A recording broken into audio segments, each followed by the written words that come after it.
Саня, ты тут?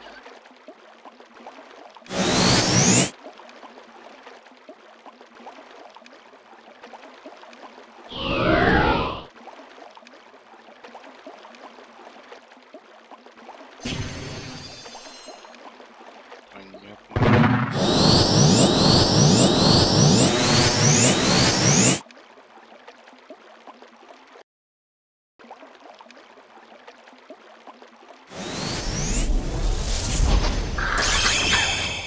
Сегодня похоже.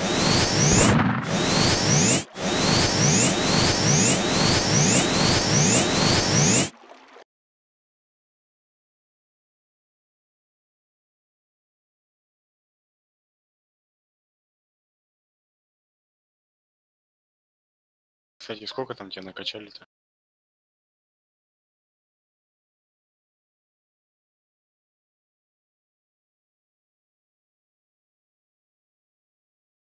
А надо было.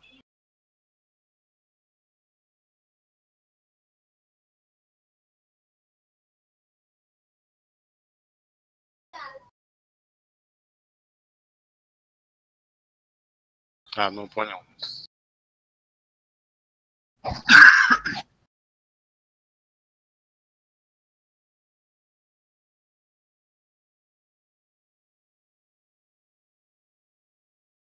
Ну, смотри, если надо, я дам. Ты пока его качай, потом надо будет, я тебе дам, потому что ты его уже там неправильно раскачал, тебя все равно сбрасывать.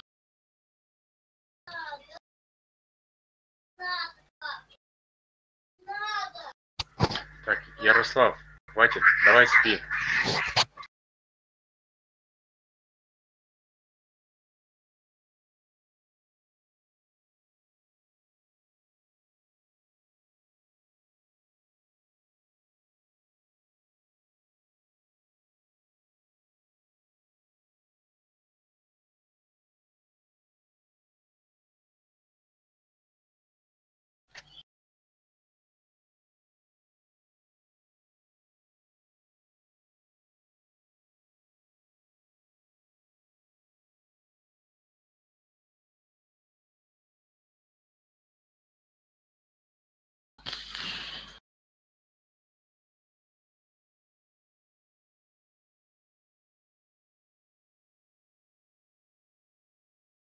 Блин, вот сегодня ГВ не будет, что делать?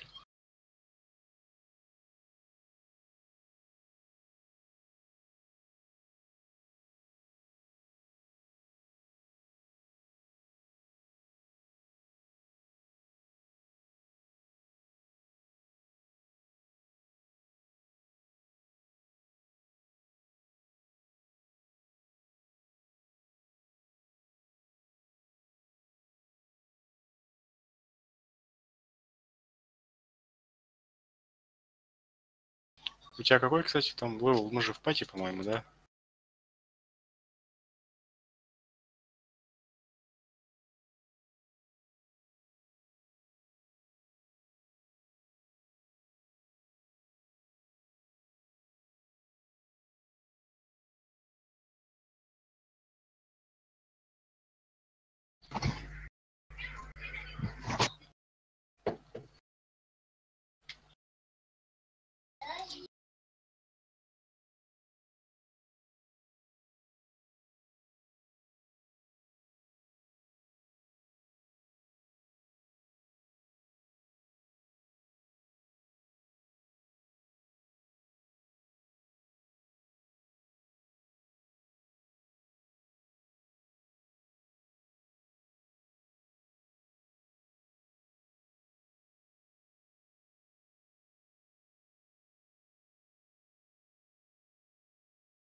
Ты тут?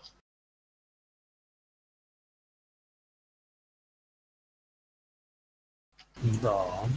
Ну, что, у тебя все спать легли? Нет. Рядом стоят на душе? Да. Понятно. Сейчас мы заманаемся. У меня Декса 1. Да, Декс это инты хоть немного качаны. Нет. Ну, сочувствую. Вообще капец. Блять. Ладно, пошли, что теперь? Куда Давай денешь? Да мне хоть парочку завалить до 60-го хотя бы, там проще будет. Сейчас пойду без феникса. Сейчас пиздюлей давал рагам. Кому? Ну, раги, красная гильда такая, значок. Основные наши противники. Тут этот Минотавр ходит. Сейчас, подожди. Сегодня, похоже, ГВ не будет. Почему? Потому что админ мудак, он, похоже, ничего не изменил. Ну чем мы торопиться, правильно? Следующей неделе. Ну, понятно, тем более гильда рагов, она или Ивона, или под ним, не знаю. Или он под них пляшет. Короче, одно из двух. А, так, ты же еще в гору времени потратишь на это все. Тебе одного хватит. Меня там убивают. Короче, если встретишь, когда раскачаешься зеленых или красных, долби сразу, не задумываясь. Так и где их встречу? Поверь, хоть где. Даже хоть новица, все равно сразу гноби. Блин, ты делаешь? Хоть их много, они нихуя не. На тебе.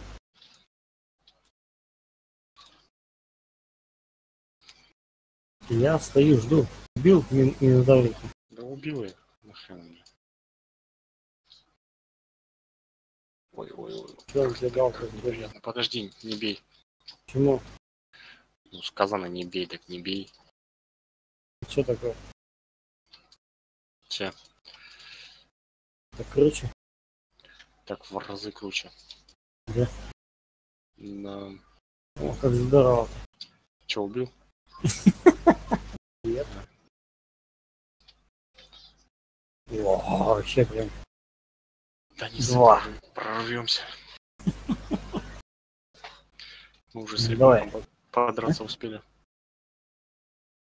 Говоришь? Говорю, с ребенком уже подраться успели. Зачем? Спать не хочет. Ага. Ты его что, вырубил? Но с ноги. Так капец. Он. Так, лишь бы ты его убил, вот в чем вопрос. Ну тут что, 39 видишь?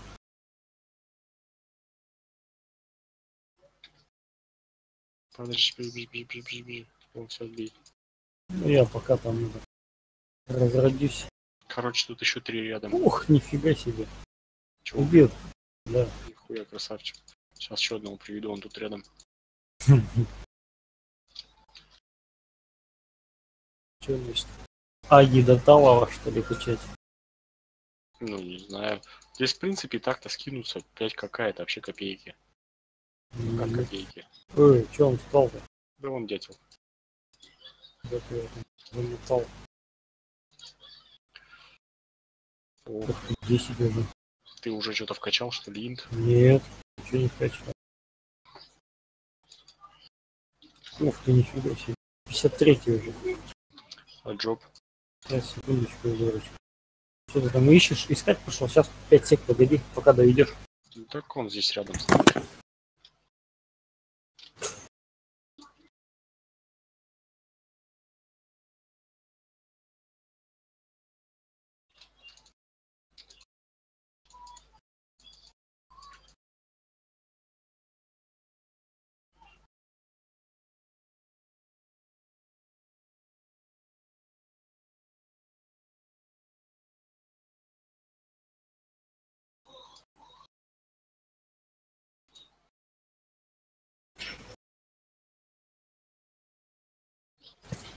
Че, пришел?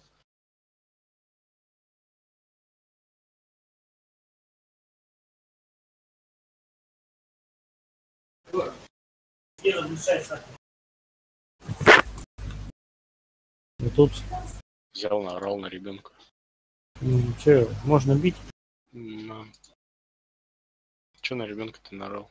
Ну, я говорю, иди это, наливай себе там, размешивай, то есть. Я, видимо, не попадаю по нему. Не пробивает, ну. Ну, я говорю, не попадаю, у меня же декса нету. Не, ну там инт бьет, а не декс. Да. Видимо, мажет. Я просто сижу, думаю, если сейчас ты сделаешь себе интового или дексового, как ты качаться-то будешь? Вот сделаю. Ну, ты какого сейчас хочешь делать? Гильника. Ну, ты им качаться-то сможешь?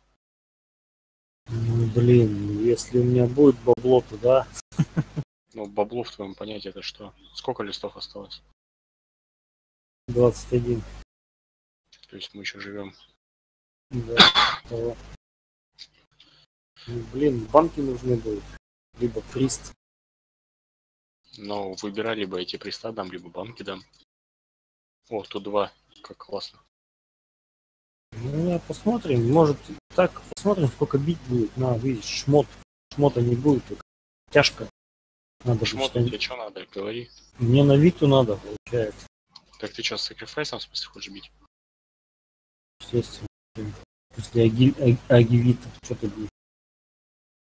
Ну, не знаю, может, ты там натурой продаваться будешь.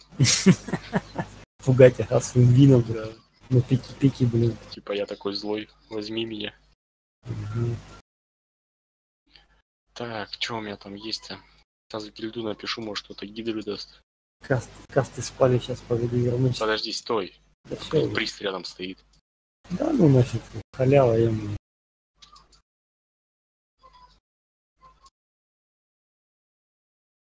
Ну, 30 занимаем.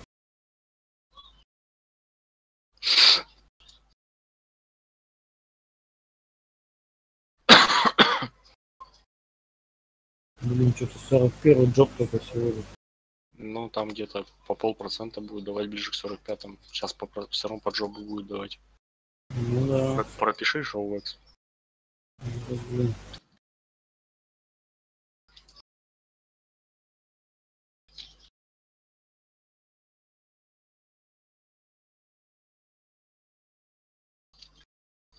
Красавчик. Сколько листов?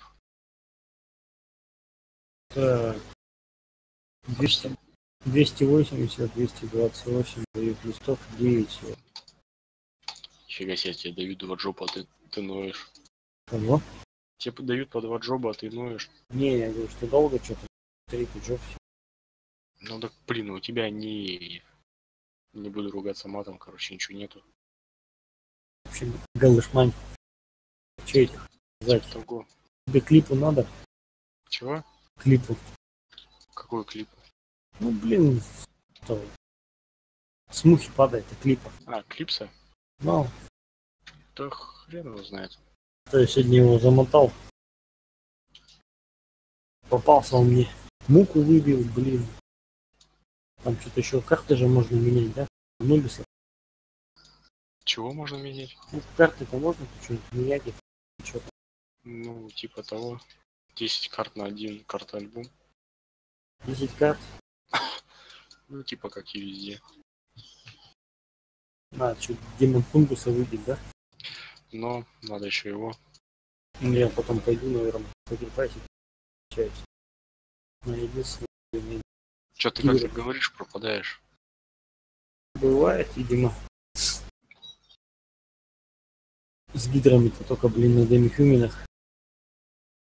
Ну, что-то такое думать надо. На орках. Так а что ты вот на этих, на анубисах и качайся дальше, они же тоже Демон Хуман. Да? Да. Надо смотреть, пробовать. Буду бегать туда, чик-чик. Жал, чик-чик, жал. Тебе надо было силовика, наверное, качать, потом я бы тебе дал 5 КК, ты бы скинулся. Кого качать? Ну, силовика с щитом. Еще не поздно, в принципе. Ну, а что ты уже там накачал-то? 50 аги, 30 вита. Уже не поздно. Че, поздно думаешь, что ли? Конечно.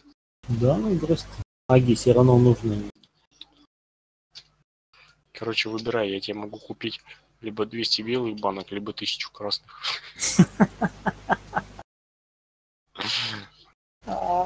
Такой, что выбор богатый прям, да?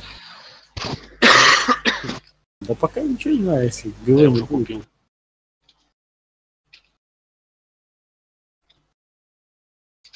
Да, печаль. Бери. Сейчас подведу. Давай, Че, мы до 50-го его тянем? до 60-го. Еще одного нуба. Все, я потом пойду шар плисты еще сдам. Чего? Шар плисты сдам. У тебя есть, что ли? Ну, мне дали тут 95, что ли. Надо еще 5 пяток. Нафига? Ну, чтобы до сотки 2 раза сдать. А что, они по 5 сдаются? 50 вроде. Я хуй его знаю, я их ни разу не сдал. Бля, а мне сказали у тебя спросить. Так они все говорят, что у меня спасись. Сами ни хрена не знают. Я пошел, ну, набрал в инете, короче, шар плисты. Рагна. Мне выпало там все квесты, какие есть. На джоп, ну, на опыт. Ну, Там их до жопы как грези. так до жопы понятно. Всякие разные. Но самые оптимальные это вот шар плисты, потому что падают легко. Так, подожди, у тебя какой уровень? 58-й. Так, подожди, у меня 75-й, убираем 15, это 60-й получается. Это из пристом в пати можешь качнуться. Приста быстрее их убивает. Есть Понятно. не надо. Торн Дед. 60-й ровно. 60-й? Да. Давай, может, я тебя пристом прокину? Да, давай, пофиг. Торн Дед, если у тебя вкачан, ну вообще будет Конечно. проблем. Можешь, я тебе могу вообще логин дать, сам покачаешься. Какое? Ну я же Давай. лодырь, ты знаешь. Лёган. Давай, бегай, качай меня. Началось. Пиши шоу эксп. Не, написано уже. Ты этот, поставь шару. Я поставил вроде. Она вроде не ставится. Ставится, все нормально, все стоит. Тут что-то 4. А вот шара, да, стоит. Сколько дали? 38, 30. Что, нормально? Не знаю. За Мне, нихуя не делание это. мне хорошо.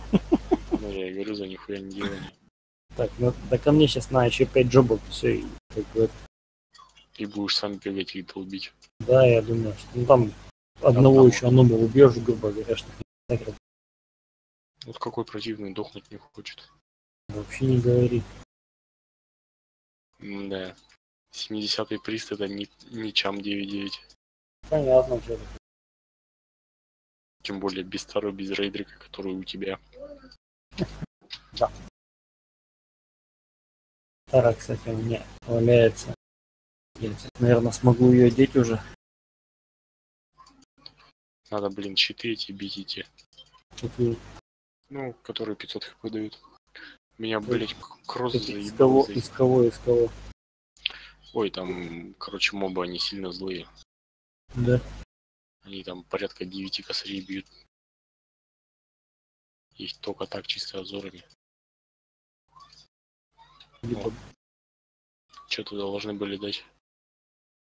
Сколько джоба дают? Сколько? 30, А джоб какой? 45. Ух ты, что-то мало. Тут тебя качать, докачать, оказывается. 5 джобов этих. Ну так 5 джобов, понятно, что 5 джобов. Я в том плане, что дают-то мало. Да.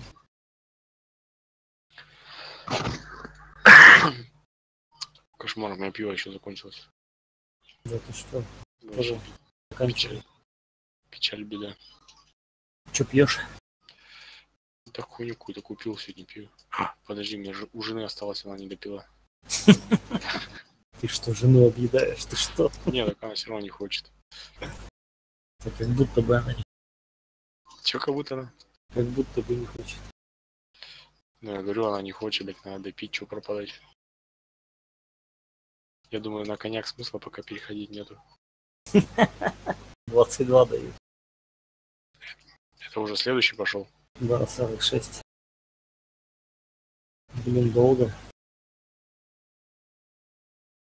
Так их, понимаешь, искать мне, допустим, дольше А подводить. тебе, кстати, это надо здесь с Анубисом?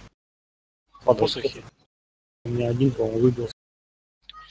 А у меня, по-моему, плюс 7 мне его, в принципе, держу, если он престол не играю. Мало начнешь. Да по-любому. Тут и Где так онлайн. начнешь? Тут и так онлайна нет, ты мне еще с саппортами предлагаешь играть. О, 63 дали уровень.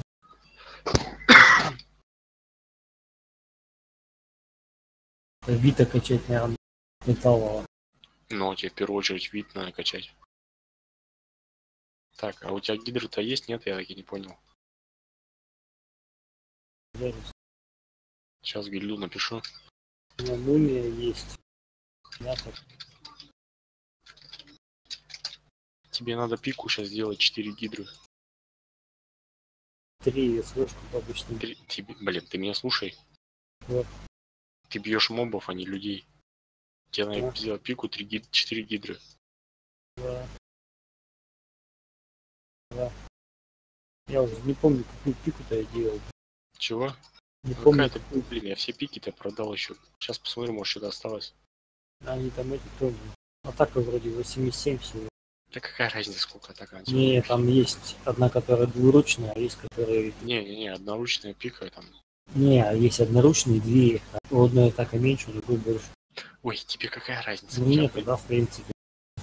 Самое главное проценты. Да. Ну, вообще просто интересно. На 10 заточить. Надо антика, блин, еще. Что-то кто-то продавал или кто-то мне отдал, надо посмотреть, может у меня валяется. Башмаки 9 и антика 2. Вообще прямо. Башмаки. Толгуньку мне еще вывели. Но ее здесь нету. Нету, что ли? Нет. Почему? Он МВП карту убрал. Все, что ли? Да. Блин, капец. 48-й джоб. Кстати, сейчас я посмотрю, может хватит джобов. Не-не-не, качайся до 50-го, не да. Эндурку я до 10-ки догоняю. Что тут еще у меня есть? Так, Что мне тут до 10-го догонять? Мне пролог Провок. до 10-го догнать и все. Блин, 40. не страдай фигню, тебя качают, радуйся. Нет, сиди. Свордмастер мне зачем? Он не влияет на это. Качни, он лишним не будет. А зачем он? Блять, ты качни просто, да и все. Так нафига он, блин. Короче, иди нахуй, круза свою получай. АТК плюс 40 все дает что-то. Мне АТК-то зачем, сам же говоришь, мне проценты важны. Пиздуй. Скотина. Блин. Я пойду пиво у жены отожму. Какой я еще? Сжиматель.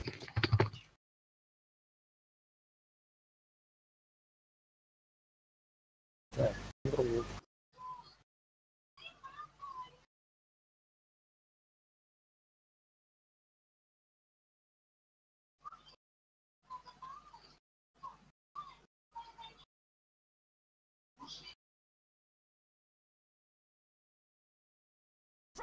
Let's get to the root of this problem.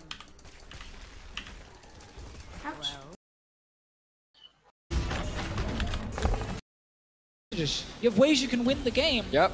And then when you walk into a big team fight, you just see the enemy AD carry pick up 5 kills. And you're like, oh, okay, we lost that lead instantly. Everything we just did for the last few minutes to build this advantage is now gone. The one thing is important to remember as well, leading into this game and leading into all of the trash talk and the hype, G2 were the underdogs. G2 were not the favorites in this matchup. So many people anticipated this level of performance from Fnatic, and maybe it's even better than anticipation. Look at this, the chain of corruption slowly starting to spread. Defensive flash from Weibo as Fnatic are trying to push 2 lanes at once. Caps takes out the top lane tower. The rest of Fnatic pushing into the mid lane. Manko's got a decent amount of MR and HP, so he's not going to get insta-gibbed by those paddle stars, but it doesn't matter because Fnatic, they've broken open the base. And Wonder find an opportunity to just chunk a member of Fnatic О, out. прям тут этот He still has a lot появился. of gold. He does have 3 Меня items. убивает меня. It's going to be so difficult though for G2 as they look to defend their base. All right, a couple of ultimates available, but not going to be enough. The tower falls. Whenever you see an Olaf running backwards with the ultimate, you can understand the situation.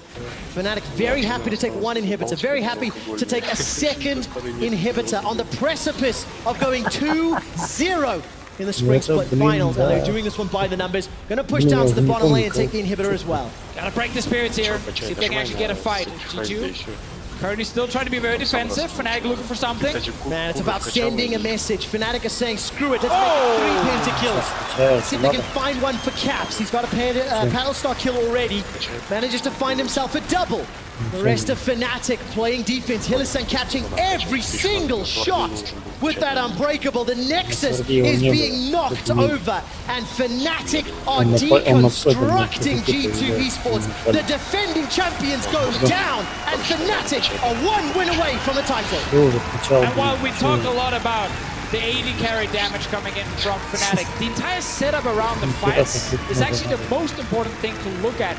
The Braum and the Sire, 2 games in a row, have been huge for Whippo and Hylissang.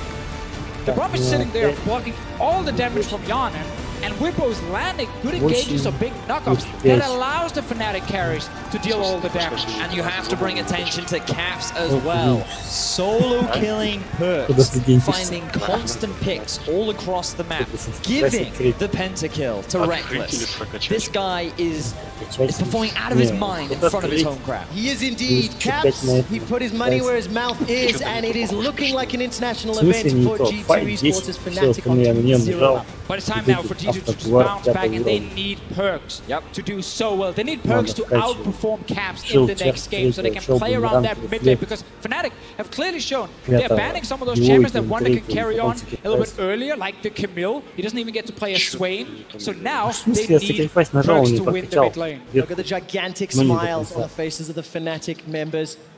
That Karma question will be answered shortly. The Olaf question will be answered shortly. Fnatic will get side selection as we go into game number 3.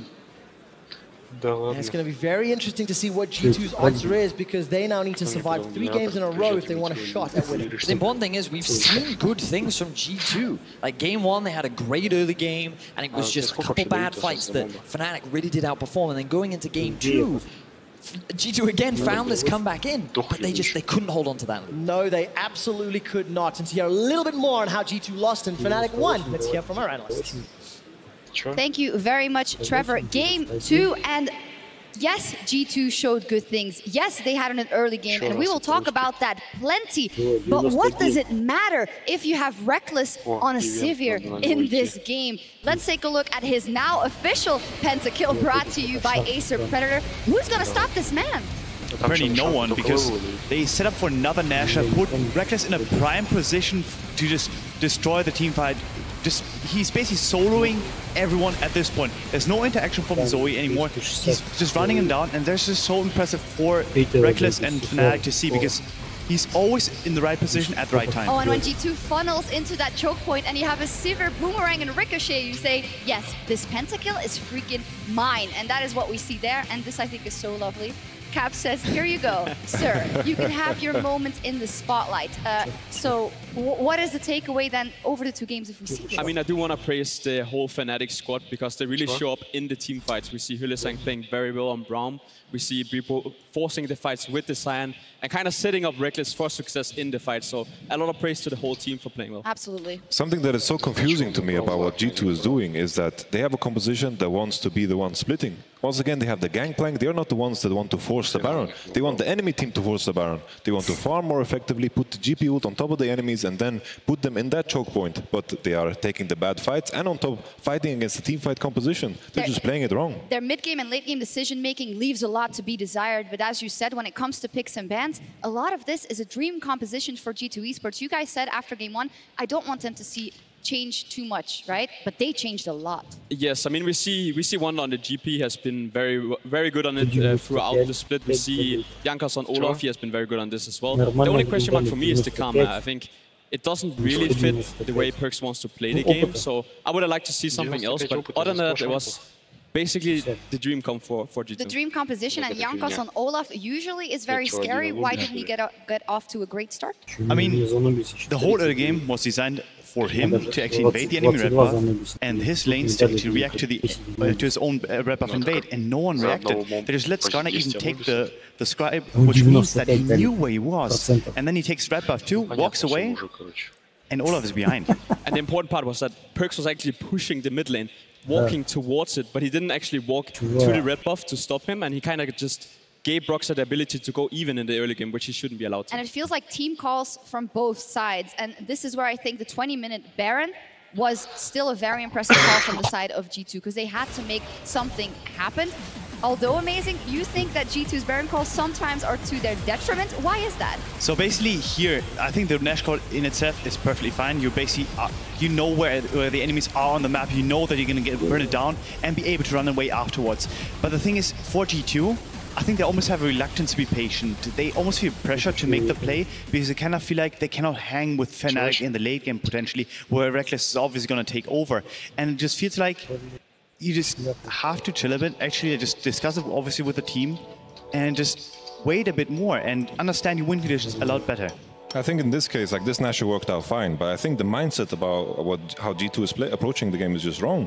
They are always the ones forcing the Baron. They need to understand that they need to give up some pressure and then push out the side lanes. Understand that Fnatic want to be grouped up as 5. Split them up, you can use the Tahm Kench, you can use the Gangplank to push turrets, and that is the way they have to play. And that is on top of that why I don't like the Karma so much, because it doesn't attribute to this playstyle. Karma wants to group as well, but it doesn't really do anything in this particular game. I also would have loved to see them, when they draft the Varus and the Tahm, you can actually play to this lane. Like Sivir is not very strong early game, Braum neither, so you can actually rotate to the bottom side, use the early pressure from the Olaf, get bot tower, get their bot lane ahead, but they didn't really use the advantage they had in the draft from the bottom side in the game. No, they didn't, and this is now a position that G2 has never found themselves in all of the finals they have played. They are up, or they are down rather, 2 games, and they are up versus match point, coming from a Fnatic, which I think we just have to praise a bit more for their mid-late game decision making and team fighting. This seems even better than what we saw from them in the regular split. I just want to know what Rekkles ate for breakfast, because I mean,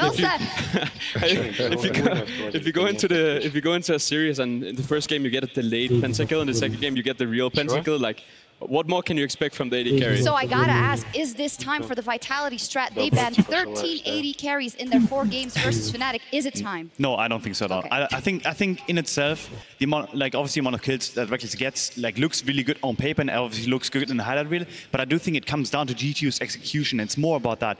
If you have a lead in both games and you're unable to close it out, that basically says that you just don't understand how to play the game. That's basically it. It feels like if you would change the nameplates, this is how teams would play versus G2 in a final. You've been in that position. It kind of feels like you're running behind the facts and not able to catch up. Yeah, I mean, for me, I'm looking at the series and I think a lot of it comes down to the team fights. We've seen 2 games in a row where the team fights were what decided the game. So I wanna see them challenge maybe the Braum pick. I think Tahm Kench Braum just provides so much more in a team fight than Tahm Kench does. So I think they should change something up at least.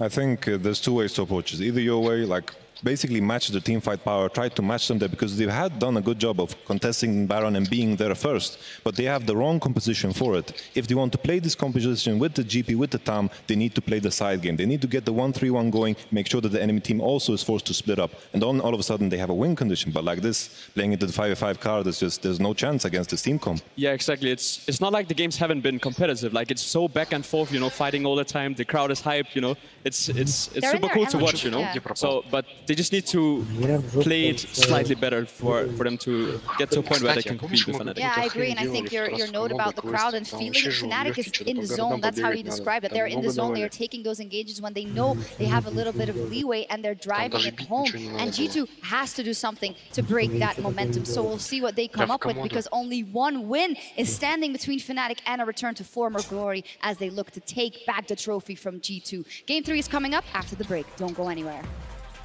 Whew. Yeah, it's like a dream final for me, and I really want to make sure that I step it up today. As per usual, late game for Rekkles, what a surprise. But this time we have the Karma, and Varus is pretty good against the tanks, so I think in late game we should have the upper hand right now. I'm going to smash him so hard that he's going to think that it's an international tournament. No GP on support from the rest of GG. Oh, Caps! He just solo killed Perkz! Hey, Claps. Ladies and gentlemen, welcome to an international event which hasn't come out yet. And the multi-man knockup! Fnatic have got themselves 3! Johnny gets run down, stunned down. He's going again! For Reckless! Are you kidding me?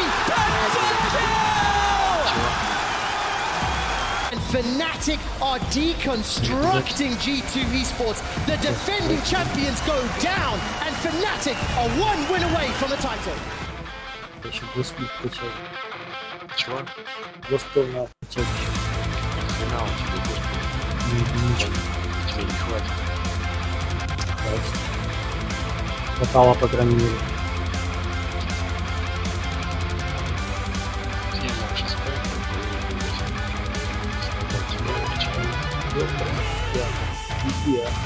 Чего? Иди, говорю, что? Так они бы веткнутые вырезали, я скажу. Подскочи. Чего?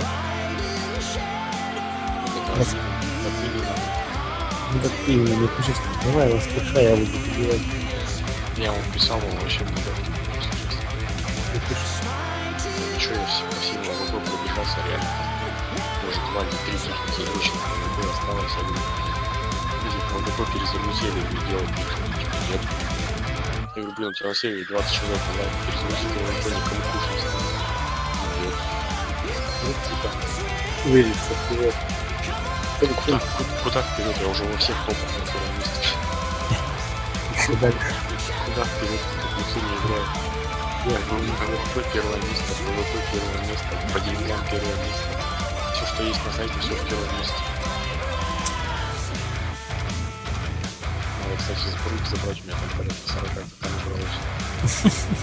И на мне еще 30. Отдай мне греши. Грешник, я буду. Красная баночка. Какие баночки? Баночки чего? Жрать, на стенке. Тебе-то банки не слышно. И вот ссылки на автожоре. Сейчас пошел его побить. Он, короче, снова без рога убьет. Все, Атраса. Я его хлопнул, он позвал там ГМ или кто-то, короче, типа сильный кросс. Типа он самый ПВП чат. Позвал его, пиздец, получал маленький, подаст меня убил. Потом его, видимо, заебало, он перестал приходить. Я с лупа начал гнобить.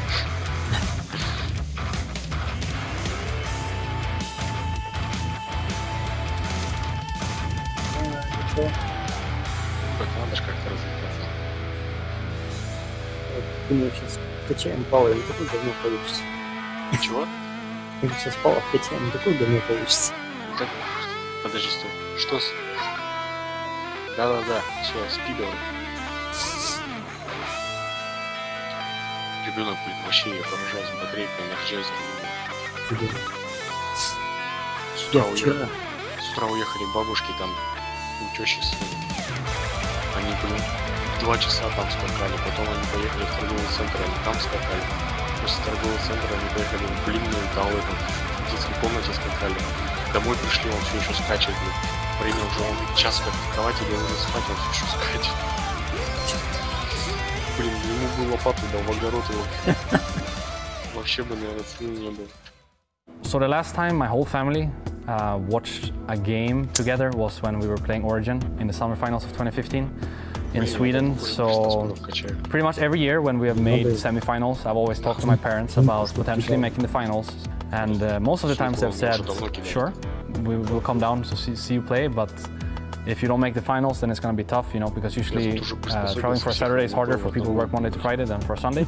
So since I've just continuously made third places or not even made semifinals to begin with, they haven't actually seen a game since 2015 summer finals. So now that I have the chance to play yet another finals in front of them, I just want to make it another great memory, just as how that finals back then was. So I'm gonna take this moment and cherish it, because I know it's hard to make a final. So now they have the chance again 2.5 years later. I'm gonna make it count. I tell you what, Reckless, leaving your family with memories? How about 2 pentakills, 2-0 up?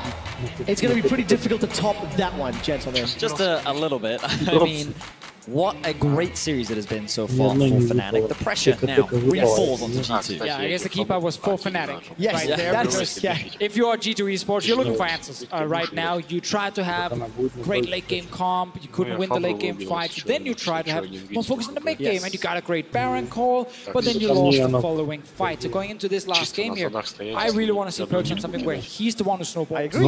Where he's the one to play around. I also think it's very interesting because G2 have got the early advantage in both of the games. Despite the changes, Jankos is playing out of his mind. That first pick, Olaf really showed up. G2 had side selection, gentlemen, and they picked red side.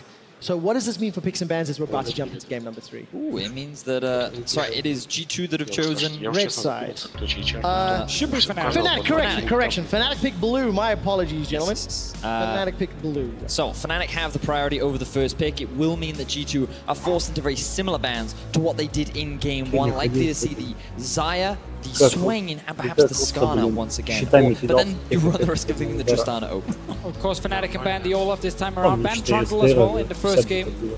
We saw here, and then had focus on trying to just get a tank jungler for Brox and Sejuani. But if you are G2, this Tristana thing is still going to be a chairman to look at. Normally on red side, you run out of some of those pocket pick bans, and you have to get rid of general OPs. They can still ban the Tristana here instead of the Skarner that we saw banned for them in game 1, but if you're G2, you gotta decide now. Is it focused on the late game so you can try and win team fights? I really like this ban, the Braum itself, because I think that's been such a key part of Fnatic winning late game fights. It has indeed, and of course Caps showing up against Perkz. We talked about how we want to see those carries come out. Let's see what Perkz decides to lock in. The Skarner first pick, and now G2 will respond. You can see the Danish Moon giving the Danish mid laner extra powers to shut down Caps in the middle lane, securing a confident mid lane pick, and it looks like that with the Karma locked in, you can flex it between mid and support. It's going to be a key thing for them. G2 Esports on the side. I still think Zac could also be an option if they want to continue having ganks or something where you can gank a lot. He played well on it in that first game, and it actually forced a lot of great early kills for G2 Esports, and I like the choice, and of course as you highlighted there, the flex Karma is important. You've got to remember though that Tristana's open again, Sivir unlikely going to be an early priority, but given how confident Fnatic are, we could see it, but with the Braum banned away, they might not feel as confident locking in a blind Trist. And if they do take it, Yamada kind of asked for the Caitlyn earlier today. Caitlyn Karma against it is fantastic for winning the bot lane. G2 now needs to be able to punish Reckless in the early game. They already have Jankos on Zac as well, where we know he can be very proactive, especially after level 6. So there is good tools for G2 to try and snowball against what we already know is going to be more focused on scaling with this Tristana pick from Reckless. And of course the Sion locked in once again for Bwipo, so tank duty all series long. His engages have paid off. G2, what is the response? It is Sivir. Sivir Karma could be equally as annoying in that bottom lane. A lot of pushing on their side. Clearly do not value the Caitlyn pick, as we see from other European teams, but it's perma shoving in the bot lane if it is going to become a support, which is likely at this point. Let's see what Perkz can play, and if he gets to counter pick against Caps. And I agree with this Zoe. I was thinking about the Zoe ban, and I was like, maybe he just misplayed, you know, maybe Caps is just really good at this champion. And either way, they're showing their respect. Karma is still undecided as to where it's going to go. Ryze is still available, and it's something that G2 could look for if they want to have that kind of playmaker for G2. Let's see if Fnatic want to ban GP against Wunder, and once again remove most of his carries. And then I want to mention one pick that in the past he's tried to pull out a few times. It's going to be Kled. And it's risky, you know, he can get shot down. It's not great, you know, early laning phase. It kind of hurts you a lot. But it's the kind of pick with Karma and Sivir and Zac that can just force fights so effectively. And if you can snowball with it, you can just shut down the enemy team quickly. What would need to happen for Fnatic's draft for G2 to confidently lean into that one? I might not get a chance. I just want to mention it, but it's such a risky choice if they go for it. It's just if they really want Wunder on a carry, it's going to be more engaged, so it's a little bit like the Kled, but not really, because it's just a big long-range ult from one. Got my hopes up for nothing to Fischio. But we'll have to see the mid lane matchup. Of course, that Karma could still go mid, could go for support in G2. It will allow Perkz the option to counterpick whatever Fnatic put down. So part of me thinks that that Caps will be looking to pick himself up the Talia, and then G2 could answer with something like a Casio, something that we did see from Nisqy yesterday. But remember that the Casio is still available, so even with this Ryze locked in for Caps, I feel like that it is a pretty safe answer for G2 if they do want to give Perkz a little bit more carry potential. It's also interesting they banned Thresh on the side of G2, obviously hinting towards putting Karma bot lane. I don't want to get shut down by Thresh from Hylissang specifically. This is another champion that can all in against some of these ranged supports, but this is now where it's good that you could have the flex option with Karma, and worst case you could put a mid lane. If you are G2 though, you're looking at Fnatic's late game team fighting once again being very, very scary. And remembering back to the quarterfinals last year, gentlemen, where Perkz pulled out the Cassiopeia in the Game 5 do-or-die situation against Splyce, and he had a phenomenal flanking play in the late game. That star MVP level performance that helped G2 get through that series and advance on to win the summer split. And we need to step up once again. It's going to be extremely important for him to do that as well. He has the winning matchup with the Casio into the Ryze. They have a Zac. They can look to play through the middle lane. Things should be set up to allow Perkz to succeed. And if he was going to carry any game, this is the one that he has to do. Exactly. Very important for G2 as well with the bottom lane here. Try and see if you can actually push in Rekkles in the early game. Try and see if you can delay him from getting to that late game. And the Ornn on top side for Wunder, adding in even more engaged for G2 Esports. So it's kind of set in stone for them. Once you start playing around that Baron, where you've been struggling to actually get the correct fight, you now bring so much mobility and engage that hopefully you can actually just run over Fnatic. That's what G2 are going to have to do, and they're going to have to do it a whole lot more. Their backs are against the wall. They are down 0-2 in the series. They are down at least a few thousand fans here in Copenhagen in the Royal Arena. And ladies and gentlemen, as we load into game number 3 of your spring split finals, Copenhagen, I want you to make some noise for G2 Esports and Fnatic. What do you need to do early to set up this late game teamfight comp? Sorry, the crowd's really loud. I'm gonna do it again. What do you need to do early to achieve this late game teamfight comp? Honestly, in this series, the games have been going pretty late. In general, I just don't think that G2 is good enough of a team to close the game. So, all right, well, we'll see. Let's send it over to the Rift. Fnatic versus G2, game 3. It is indeed. Wunder's already forced to use his flash. Did you see the cheeky Howling Gale through the Baron pit? Fnatic's level 1s have been unique all split long, and this time around gets an early advantage. Very true, and also hard to argue against what Dylan Falco, the coach of Fnatic, just said there. G2 Esports have not been able to close out with the advantages they've been getting, but by bringing more engage, now bring more carry potential for Perkz with the Cassiopeia, maybe this is it. It needs to be what G2 can actually use to snowball with. And for G2, this is a very rare instance when they've never been in this situation, but look, the ward spots Fnatic out. Level 1, level 1, level 1, here comes G2! Hylissang forced to flash, burning down with the poison. Summoning heal will buy some time. How many summons? 1, 2. Bottom lane uses their flashes for Fnatic. But now G2, they want to take away this red buff as well. They want to start off with a very early game lead. Rekkles gets spots out by the ward. Let's see, more action. Oh my word, it hasn't even stopped. Perkz and Jankos trying to push away Caps. Red buff is the focus right now. So not only did G2 actually get the summoners here, they managed to deal a lot of damage onto both Caps and Hylissang, giving a lot of advantage over to G2 Esports early on here in the laning phase. So where will Jankos look to take now? He's going to steal away all of Brox's bottom side jungle. Given the amount of damage that Perkz was able to get onto Caps early on as well, he's already taking control over the middle lane. G2 off to a fantastic start, but now I want to see Jankos continue with this proactivity. No flash down in the bottom lane. That is a Janna. And with the Zac, this could be a good angle for G2 to look to try and capitalize on. Always have to look at how much experience you lose, however, when you're the one invading and staying around. Perkz got a little bit late to his lane, but there is a big minion wave hitting Caps' territory. Level 2 gank top. Okay, there's no flash on Wunder. And this time round, it's Wunder that's being ganked, not Bwipo. Brox is going to look for some CS. Remember, Wunder forced to use that flash much earlier on. Gets caught up by the CC, 250 HP. The shield keeps him alive for a little while longer. Volcanic Rupture comes out there. Flash forward from Bwipo. Oh, minion block. And it trades 1-for-1. Compliment of the creeps. Good gank there from Brox in the top side, trying to punish the flashless Wonder, but he's able to get the outplay. He's able to trade it back. Bwipo uses his flash, and he loses his life. G2 still hold on to the early lead. And what an exciting start to what could be the deciding game. Here's a replay of that gank. I would actually love for Bwipo to not use his Q here to try and land the knockup. Just let Broxah set up the very easy start, and then you charge up your first Q, so Wonder never gets close to his turret.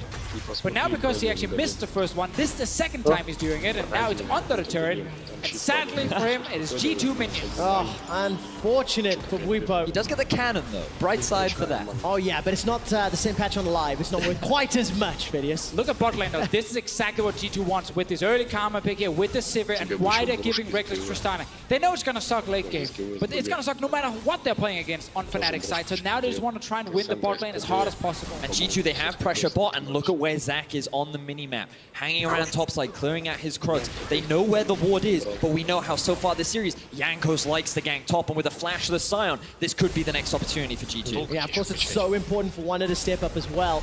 Look at this, 4 minutes in, by the way, the bottom tower is being obliterated by Hjarnan and Wadid. A lot of damage coming down as Hylissang moves forward. He's already used that Ignite to try and push Hjarnan back, to try and stop the damage being dealt to this tower.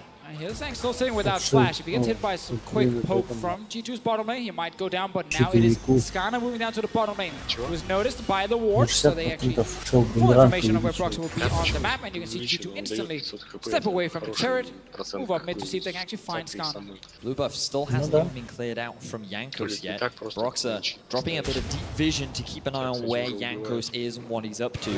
With how low that bot tower is, there's always a risk of a potential 4-man roam forcing to take a very early objective and then start moving the Sivir around the map, which is ideally what they would want, as we see another trade in middle. Trading back and forth, flash from Caps. Perkz is going to win that one out after he landed the damage. This is what we wanted to see after the last game, where it was Caps controlling the mid lane, Caps shutting down Perkz on that Karma. He couldn't have any impact in the game, but on the Cassiopeia here, he's in a matchup where if he's playing well, he can try and shut down Caps, and it's a good start from him, getting that early flash. Hylissang shows himself mid as he's just been roaming. He roams on every champion, but regardless of what it is, he's like, I can gank this lane. Let's see what Hylissang can actually do to help out. Remember, flash those Caps.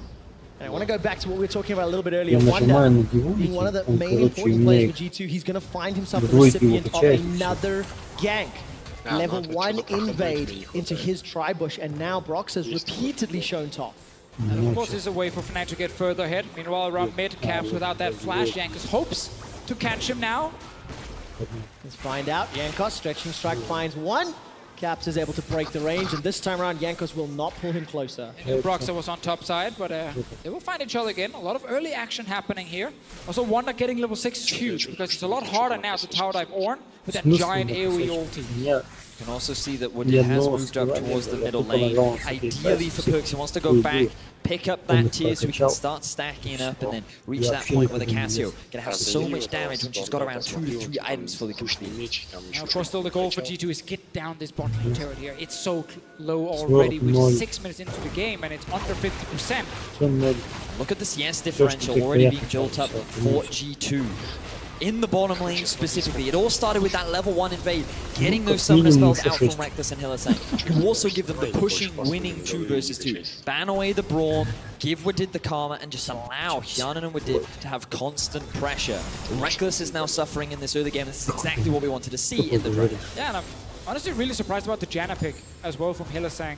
Typically not the kind of champion he favors. It doesn't really help too much here for Rekkles in the early game. And late game, champions like Ornn are really good against Janna because of their very long-range giant ulti that he uses to engage. Janna's own defensive ulti to knock people away doesn't really do a lot. Zac can also become untargetable.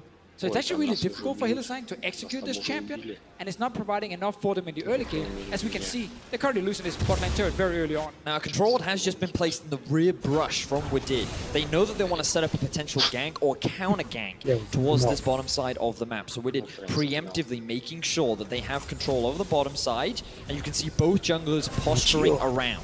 I mean, look at the damage onto that tower. Hylissang's down to 200 hit points as Hjarnan and Wadid continue to step forward. Boomerang Blade goes out, not going to find the damage, but Jankos jumps in with the Elastic Slingshot. Rekkles manages to buffer that rocket jump flawlessly But with Jankos showing his presence, the tower is going to be the focus. A couple of extra autos here from Hjarnan will take it down for tower first blood very shortly. You can see mid laners trying to roam down, help out their respective teams, but Perkz was the one that got into the river first. Zones caps away. That means his ulti is not available, and G2 secure the first tower. Exactly what we talked about in the pick and ban phase. Punishing this Tristana early game with the pushing bottom lane. Smart to early pick that Karma on the side of G2 and then able to move it around. They will get an Ocean Drake as well, adding even more value here in the early game, and they won't even lose too much from it because it's just Rekkles sitting bot lane at the moment. Top lane, Wunder respects that he might get killed, but he doesn't know, of course, that Broxah and Caps are doing their own blue buff and not actually ganking the Ornn. I like the respect there from Wunder. Playing back a little defensively. He doesn't know where the enemy jungler is, and he's paranoid about a potential dive. So he's going to back a little bit, take the damage to the top tower, and interestingly, we're not actually seeing the swap from Hjarnan and Wadid towards the top side. They just want to kind of keep some of the pressure onto Rekkles and Hylissang. I mean, this gives them the opportunity to push in the bottom lane even harder, and then move towards mid, rotate up with Perkz, and then actually swap to top side once Rift Herald spawns. It's still going to be a minute. That's very true. Because they're so early in killing a bot lane 30. They still got plenty of time to further snowball here with their draft. All right, talking about snowballing, G2, they've got this advantage already, and the first big item sort of for Perkz after the TI is picked up the QSS immediately. What do you make of that? Well, I think it's interesting because yesterday, what we saw from Splyce was a very early gank in the middle lane when basically Xerxes picked up the Skarner, he ran mid the moment he hit level 6, and he just camped that lane. He snowballed Nisqy very effectively, and Perkz showing like, I can see how easy it is for you guys to gank me. I do not want that to happen, so I'm going to get this early defensive choice. Allows him to potentially continue the snowball, having the defensive ability. It's plus 1,300 gold for G2. And of course, the game now has slowed down somewhat from the chaotic start. Rift Herald has spawned, and I'm looking at Hjarnan and Wadid's positioning. They were pushing towards mid a moment or two ago, placed a couple of wards just behind the Dragon Pit, and now they're back down bottom. Yeah, the goal is now to just get the push on bottom side so that when they go to top lane, Rekkles needs a bunch of time before he can actually push the lane back and threaten this bot lane turret. So G2 can take a top lane tower and a Rift Herald, and all Fnatic gets in return is eventually a turret. And that obviously, again, further snowballs it for G2 Esports. Right now, Hjarnan, great advantage in terms of items in the early game. Rekkles is trying to get attack speed so he can push the lane. Good start from G2 Esports bot lane. And of course, the man on your screen right now, Wunder, the only man that's been really sort of kept down and held back. Let's talk about Wunder and his impact for G2 Esports. All split long, he has been one of the carries.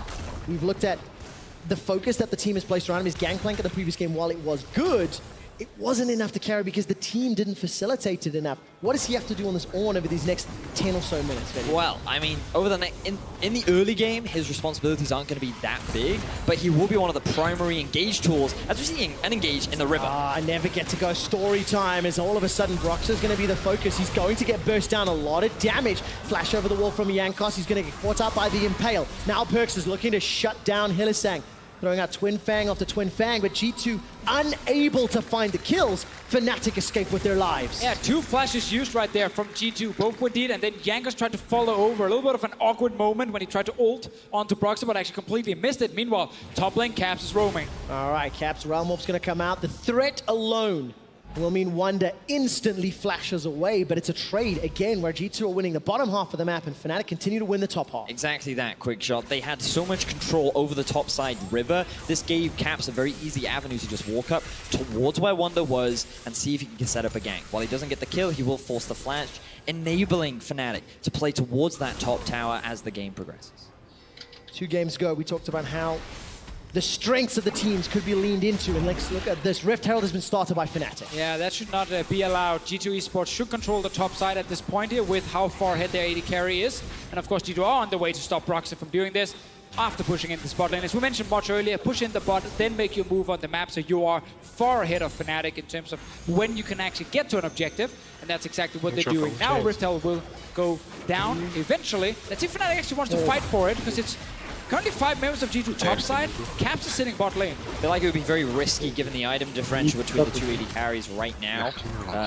You can see that Rekkles has been struggling. You already talked about how he funneled a lot into attack speed, only sitting on the pickaxe versus the BF sword of Hjarnan. I'm sure G2 would be more than happy to take a fight. And because Broxah was trying to kill a Rift Herald that he was never going to complete before, it actually means he's not on bottom side fast enough to instantly force Wunder away. He's running, he's trying his hardest, Because right now, if you're Fnatic, you give up top side, but you control bottom lane, and they're gonna do it. Broxah did make his way down towards it, and Caps and Hylissang will just eventually take down the turret. It's good to see Wunder not overstepping his bounds. Multiple times this game, his lane has been under pressure. He is not at risk of being dove.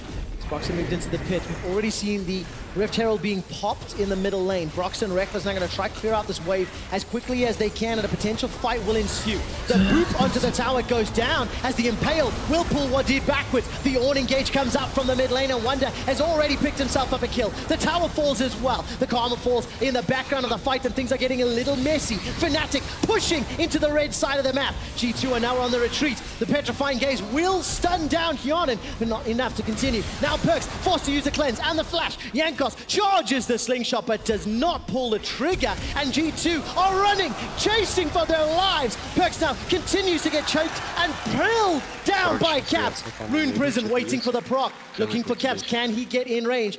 Hjarnan's able to waddle to safety, and messy fight, but Fnatic get the kill, G2 get the tower. Exactly that, quick shot Fnatic. They felt the need to force the fight when G2, they were in a better position to take that tower down, but Fnatic had the ability to flank. They were able to come in from the angle, they tried to get the collapse down onto G2, and they were always in the better position from the start. Also, the biggest thing was, instead of it being the AD carries fighting each other where G2 are winning, Caps got to join a fight. He was already sitting with Rod of Ages, and Perkz was just sitting on tier and QSS for the fight itself. So the Cassiopeia couldn't really add a lot of value, and Caps, on the other hand, managed to actually return a lot of damage towards G2. This is the initial engage. But notice the target focus there for Broxah, because he goes onto Wadid, they squish your target, easier to kill, and then Jankos dives in to save him. This means that G2 is very overextended past the tower line, and Caps can get in for a very easy flank. He then deals a lot of damage, but Fnatic don't want to hard commit yet. It's only when G2 split apart that they feel confident enough to continue the chase. And all of G2 solo at this point. Have to just back away. But obviously Caps still being here, able to flash in and secure another kill. So massive for Fnatic. They get their mid laner in the fight here.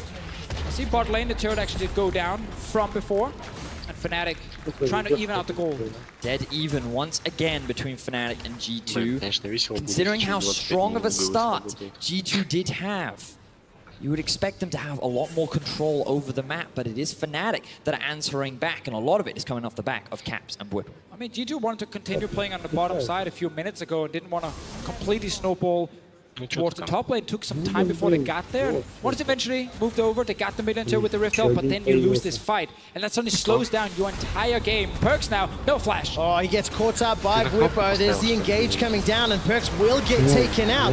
In the ensuing fight, G2 are still running for their lives. Fnatic have got themselves the positional advantage. It's not done yet. Caps is now under threat as Hjarnan and Wadid are trying to run him down. Going to get rooted down into place by that focused resolve. Caps continues to get smashed down as Hjarnan flashes forward for the kill. Fnatic, though, get the tower. Fnatic again with a good play around this mid lane here. Perkz is being set even further behind. He's down 40 CS already. Hjarnan, however, is doing a great job on his own, trying to be the carry G2 needs. G2 end up trading pretty effectively with Fnatic, but when you think about how much more Fnatic are gaining, G2 constantly struggling to find an edge. Now Bwipo, he does not have flash, 4 members on their way top. Yeah, and of course he teleported to this tower. G2 have thrown more resources. Wunder and Jankos coming in to help out. Let's Bounce is not available. The tower is very low, but there's not enough minions to work with. Bwipo's going to get chunked down by 4 members of G2 Esports. The kill is secured by Hjarnan. The 4th of the game, it keeps the goal close, and they can continue the pressure on the tower, while Fnatic, they get deep vision in the bottom. And there's nothing else for Fnatic to try and punish G2 with. They don't have any pushing lanes. You see Rekkles trying to steal away some of the enemy jungle camps, but that was a bit of a misplay there from Bwipo TPing up top, but this is where things really kicked off for Fnatic. Yeah, this Fnatic team that was so far behind earlier in terms of how quickly they could make plays are now able to actually set up and dive in that mid lane with Bwipo just moving in, and the no flash onto Perkz. Lost it, of course, earlier. Meant that he was an easy target for them, and important to also get the mid lane turret. Luckily for G2, they have this Swedish AD carry in the top lane. It's not called Rekkles, it's called Hjarnan this time around, and he's actually able to get some kills. I'm curious as to why Caps tried so hard to stop Hjarnan and Wadid from regrouping with their team, because his whole role there was to just stall, prevent them, and instead he ends up giving away his life. But perhaps he didn't need to. Yeah, and of course, Bwipo, TP'd up top. It's just trading blow for blow as Fnatic takes one back. G2 responds. Still an even game, and G2 are now grouped once again in the mid lane. Wunder does not find Rekkles. No, one of the big things we said coming into this game was Perkz needs to step up. 0-0 right now, down 50 CS against his lane counterpart. The dude that has won 4 splits back-to-back right now is struggling to have an impact in this series. And look at the item differential between Rekkles and Hjarnan. While Perkz is struggling, Rekkles is even further behind, still working that Infinity Edge. Hjarnan's got himself that Essence Reaver and Rapid Fire Cannon, and Fnatic will be able to take the top tower with the help of the minions. Realm Warper by some time. Caps will just break the tether and escape with his life. He was the only player on Fnatic pushing forward. Everyone else was sitting far back in their lanes, but he was so confident in his ability to use the ulti out and then ghost away from G2 that he managed to kill this turret. And this entire early game, which was all about pushing the bottom lane from G2 Esports, it's stopped, it's over. It's going to be all about the fighting now, and that only benefits Fnatic, because they were the ones bleeding turrets, but not anymore. Oh man, so Fnatic, they're keeping themselves in this game with that lifeline. G2 still marginally behind. We still see those chaotic plays back and forth, and Perkz, you cannot count him out. Vedius, you were talking about the legacy, you were talking about how long he's played. And specifically, I just keep thinking back to those Cassio performances last year. I keep thinking back to Nisqy's Cassio performance yesterday. That champion is a game changer, especially once he can ground his opponents and prevent them escaping from a potential onslaught from Ornn and Zac. And while that's true, you have to recognize Caps' performance in this series as well. 2 levels up over Perkz right now, 221 farm. This guy is not going to give Perkz that opportunity, especially as Fnatic look to gain control of the bot side of the map. And it's Fnatic with the late game scaling who is now dictating the game. They're the ones deciding where the fights are going to happen. They're the ones pushing towards the turrets of G2 Esports, because we're seeing Caps and Whippo just consistently shove down these lanes, and G2 are forced to just defend. They wanted to be the proactive team, especially around Hjarnan, but they're not able to at the moment. They're going to need a big, big fight when Hjarnan is on 3 items and Rekkles can't match it. I will say that G2 still do have a pretty good late game team fighting composition. You have a really good engage with the Zac and the Ornn. It's just about those setups, which very often we've seen Fnatic really struggle to give G2 those opportunities. And I 100% agree. I agreed also in game 1, but Rekkles Tristana is here. Yes, and that's the one where I see, saying we're not going to win that late game. They still have a chance, 100%. From a compositional perspective, you can see it, but from a player perspective, you always have to kind of look at Rekkles. But it's just time to prove us wrong if you're G2 Esports. If you want to get this all the way to game 5, yes, you have a good draft, you have an AD carry with 2 items already, 2 kills on his side, and they can look to fourth place with so much engage and mobility. And the pressure is on G2 because for the first time in 2 years, they're on the verge of being knocked out. Whippo rushes in with the ultimate, decides to pull that one, cancels it ever so slightly. And G2, they're still sitting around the Baron pit. They're going to throw down a little bit more of an engage. Stretching Strike will pull Whippo back, but there's just not enough damage to take him out. Rekkles, Hylissang, Caps, they turn around. Jankos is going to flash defensively, and now G2 are routed and running for their lives. Ornn ultimate may turn things around ever so slightly, and the damage is going on to Perkz. He's not taken down, finally out! Perkz finds the kill! That's a second, it's what did that takes out Whippo. G2 are keeping their series hopes alive, but how much more can they secure? G2 Esports finally find a successful fight over Fnatic, who have been dominating this series in the 5v5. They have their eyes on the Baron. With Cassio and Sivir, they will take this very quickly, but Broxah is still alive. He's playing in his hometown, and he wants to secure this Baron for Fnatic. Oh, G2, they pull away from it. Jankos was very low, so just in case a fight will break out, he would die very quickly. And G2, they win the fight. They might even get Hylissang. Let's take a look. Hylissang just trying to interrupt. Actually pulls the Howling Gale short. And gentlemen, that was a great example of the engage power that G2 still have at their disposal. They found the carry, they killed Caps, and they won the fight. I actually feel like this was Fnatic being the team to try and force the fight, because they were the ones that had priority over mid. You can see that while Jankos does go in, it is then Fnatic that's in the better position to get the chase then. And normally here we would see an Ornn ult come down with Jankos flying in, but all the Fnatic members were too far away. This is the important part. Cassiopeia is so good once she gets in with a grounded effect onto Caps, so there's no way for him to get out the moment he gets CC'd. And this is something they can continue to do if any of the carries are stepping forward from Fnatic. Zac and Ornn together, plus the grounded effect from Cassio, should be enough to lock them in place. Caps now does have TP. Fnatic should be aware that this is going on. And it is going down relatively quickly, but G2 have to be so careful. Oh, the fight. All right, Bwipo, ultimate is going to not get interrupted. G2, they peel away. Baron has been stopped. A couple of ultimates becoming available, but Caps, he didn't pull the trigger. He's still pushing bottom lane. Yeah, they have to start the Baron again to at least force the TP from Caps here. Let's see what happens. They go for another fight. Members of Fnatic, they're grouping up. Here comes the call of the Forge God. It is not redirected. There is no knockup. Hylissang is now zoning away the G2 members. And Caps, he's pushing onto the inhibitor turret. Exactly. Fnatic are just buying time for Caps to do work in the bottom lane. G2, they're not allowed to get themselves the Baron or the TP. Fnatic are taking everything. Bwipo just before here, he managed to knock up Wunder so he couldn't actually connect onto his own ulti and secure a kill for G2. That was a huge play from the Sion, and now we have G2 looking for another fight, but all of Fnatic, they're just running away from them. Fnatic can taste the title, they can taste MSI representation, and Caps still holds on to that teleport. So does Bwipo, and the 2,000 gold lead will be exacerbated by a Mountain Drake. So Fnatic, they can look to push those towers and play around those objectives as we continue to scale in the mid to late game. And it's important to note that G2, when they started that Baron, their goal was not, we need to rush this down. It's because Fnatic is running this double teleport setup, and you can't really have the Cassio go and match the Ryze because she's only running the cleanse. It becomes a lot harder for her to follow when Ryze is putting that kind of pressure. So if they drag him towards the Baron, then they can equalize it and they can force Fnatic into a situation where it's 4v4 and then one-on-one on the side. So we're waiting for the next Baron setup. It needs to be a successful one from G2 Esports. They cannot afford to lose a big 5 versus 5 team fight. They're going to fall too far behind in gold. They won't be able to come back. This is going to be it for G2. Set up the lanes, get your vision control around the Baron, and then get ready to take the big fight. Sadly for them, Jan is not sitting on Eye-Edge just yet. He's getting very close, however. Yeah, definitely going to complete that third item. It's Infinity Edge Static Shiv for Rekkles. Is he backing? Yes, he is. Death Cap not yet completed for Caps either. So for both parties, some power to go up. But 3 items on Hyonin is massive. It's the perfect time now for him to try and carry a team fight and for G2 to try and force it.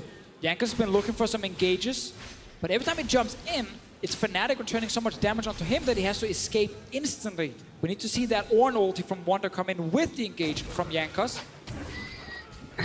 My eyes are entirely on Caps. This guy is level 15 right now. He's working towards his death cap. He was a big part of Fnatic's win in Game 2. That Zoe performance was fantastic.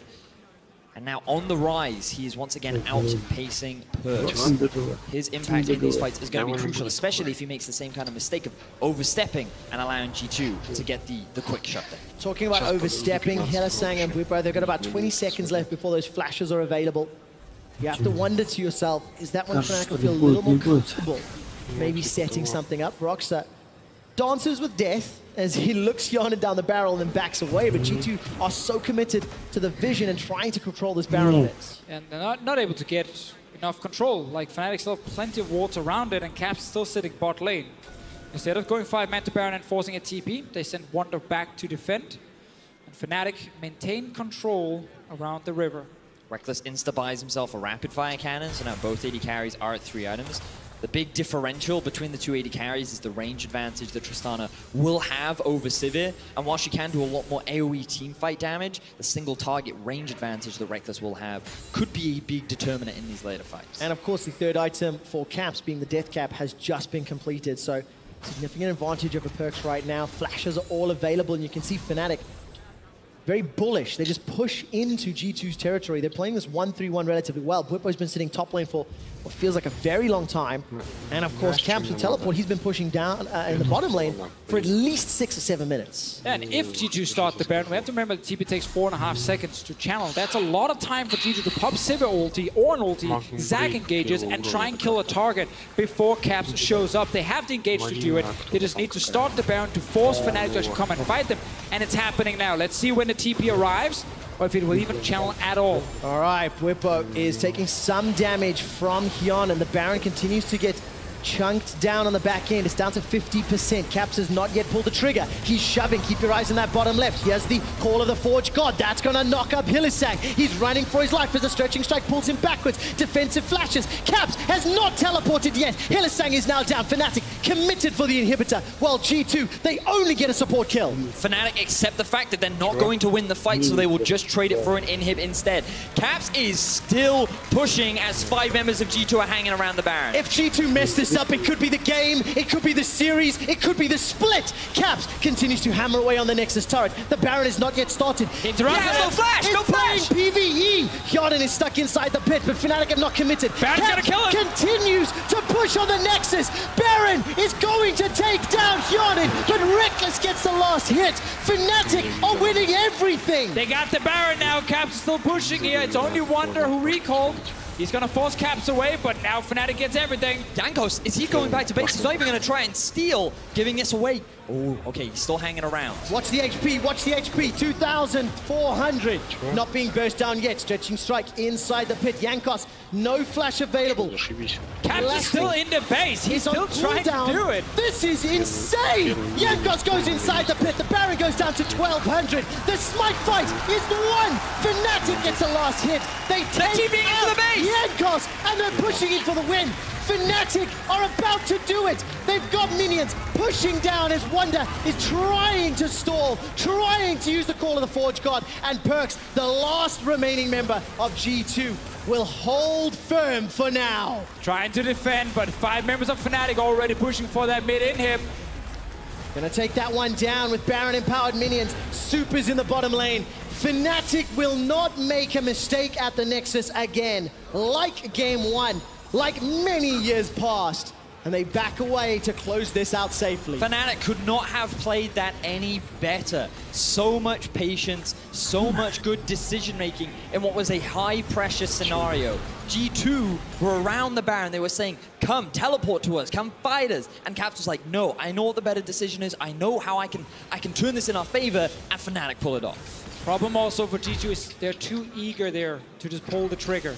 They can stay at that Baron for longer. They can force Fnatic to get closer to the Baron bit before they turn. It was just 1 or 2 members walking in to poke and jump away instantly, which is why Fnatic could continue to kite back, which is why Caps had so much time in that bot lane.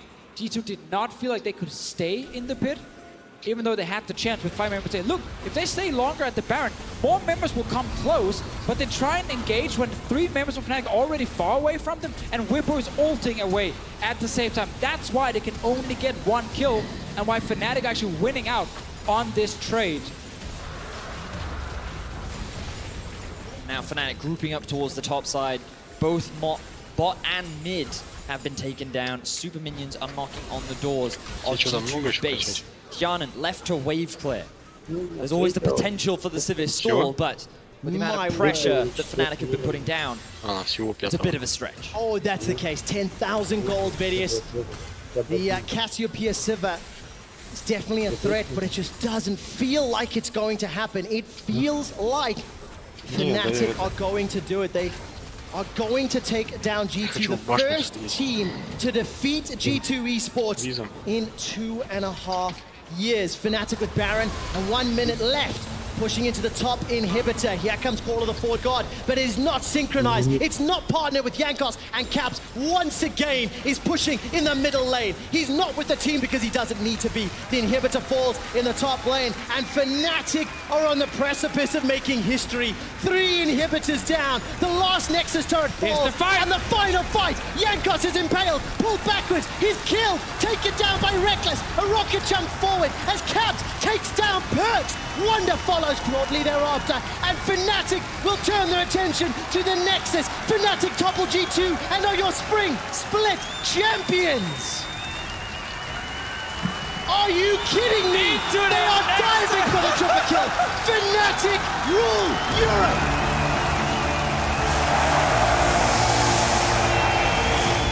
Fnatic have done it.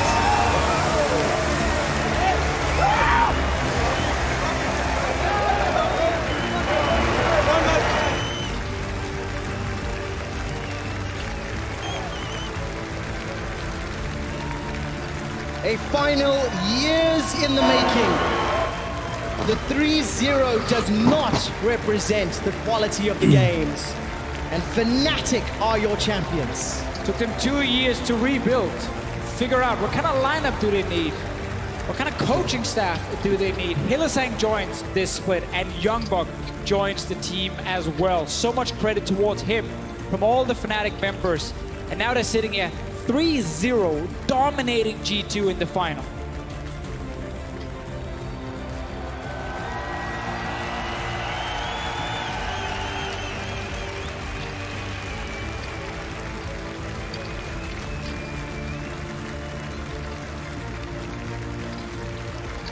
What a performance from Fnatic. Celebrating being back on top.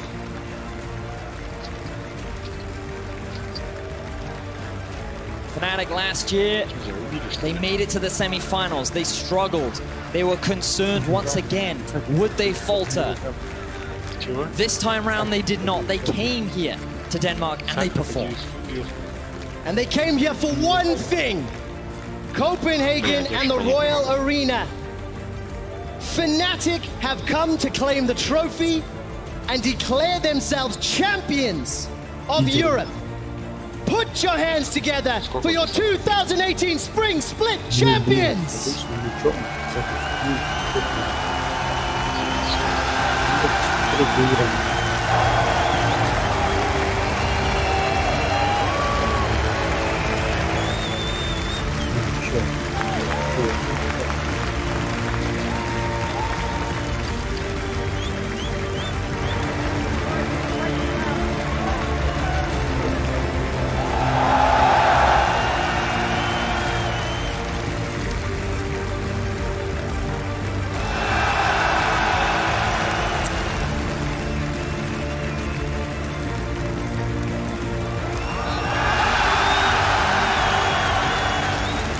Watching the players revel in victory as Bwipo hoists the trophy.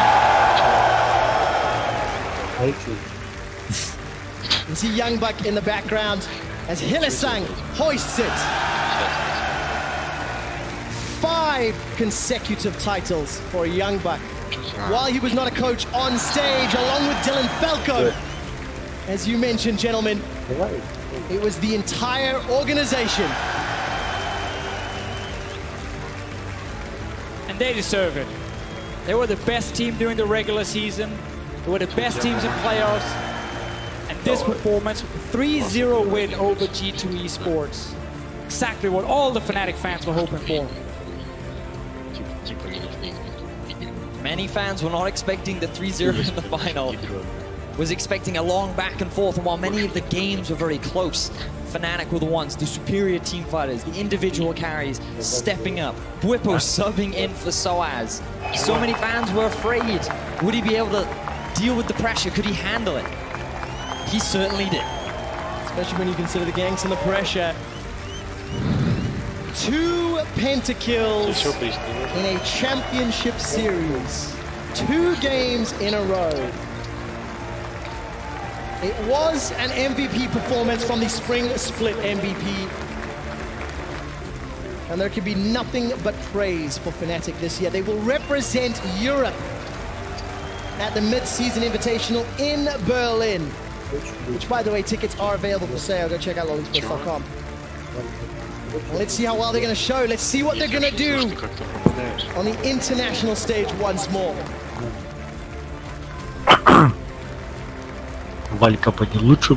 Commiserations to G2 Esports. It was a valiant fight in games 1 and 2. They had opportunities, but were unable to overcome their own mistakes to pick up the wins. Outmatched today across the board, and Fnatic can raise the trophy.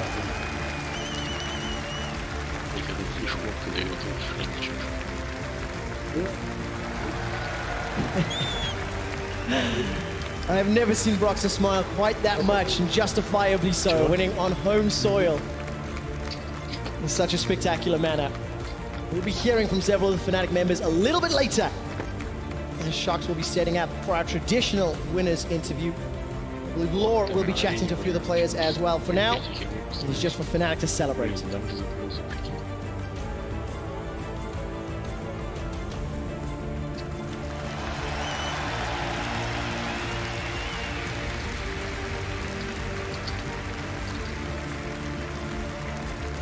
I think because Brox is smiling so much, if I'm reading that correctly, he's just about to get interviewed. Law will be chatting to the players shortly, and what a phenomenal season, what a phenomenal split for the Fnatic organization. Fisher, you mentioned it. They were the best team during the regular season. They were clearly the better team today. Just before we expand on that, we're going to have one last look at that final push, which is brought to you by Acer Predator. So this was it. Hjarnan starts off the fight by getting chunked out half of his HP. G2 go for a bit of a desperation engage, but while they're dealing with the 4 members on the front, Caps is sitting on the flank. Yeah, it really fits this game here that Caps is the one drawing G2 away. He did this in game 1, 2, and 3. I think a lot of the Fnatic members had great performances. A lot of people will talk about the double pentakills from Reckless, but for me, Caps was the MVP because this man destroyed the mid lane. He became the split pusher Fnatic needed, and he performed in team fights. I think he showed up big time.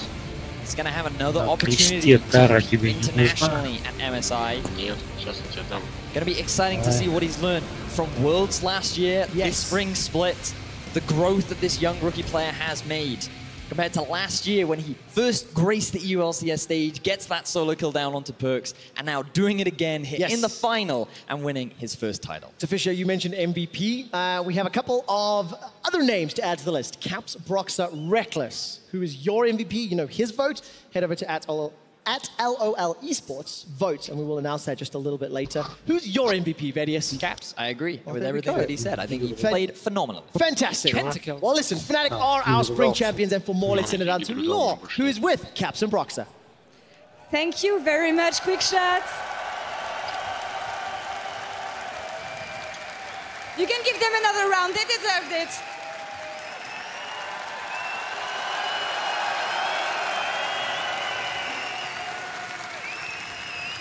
Guys, congratulations. What does it mean to you to grab this victory at home in Denmark today? I mean, I don't even know what to say. Like, this is too insane. Like, best experience ever. It's so cool.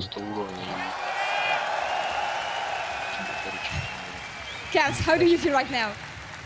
Yeah, I haven't even realized we have won yet. Like, I don't know if I expected this to be a 3-0. I'm really happy that we managed to win, especially in front of all the Danish fans and my family.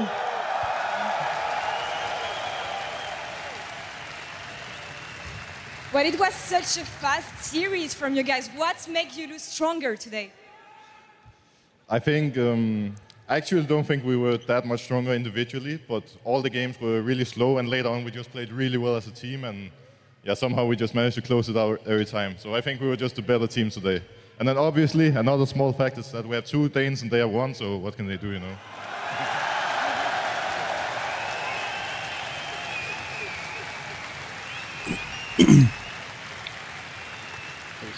And your AD carry had an outstanding performance through the whole series. Talk to me a bit more about Reckless. How is he as a player? What makes him stand above the rest? So when you're Reckless in your team, you know that if it goes past 3 items, he's always a win condition in himself. So even in game 1, when we were really far behind, we knew that as soon as we hit enough items, he will be able to deal out the damage and he won't die, so.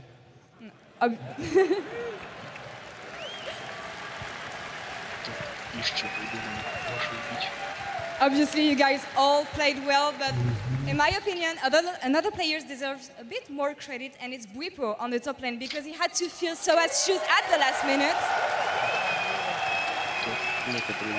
What do you think about the progress he made as a player in such short weeks?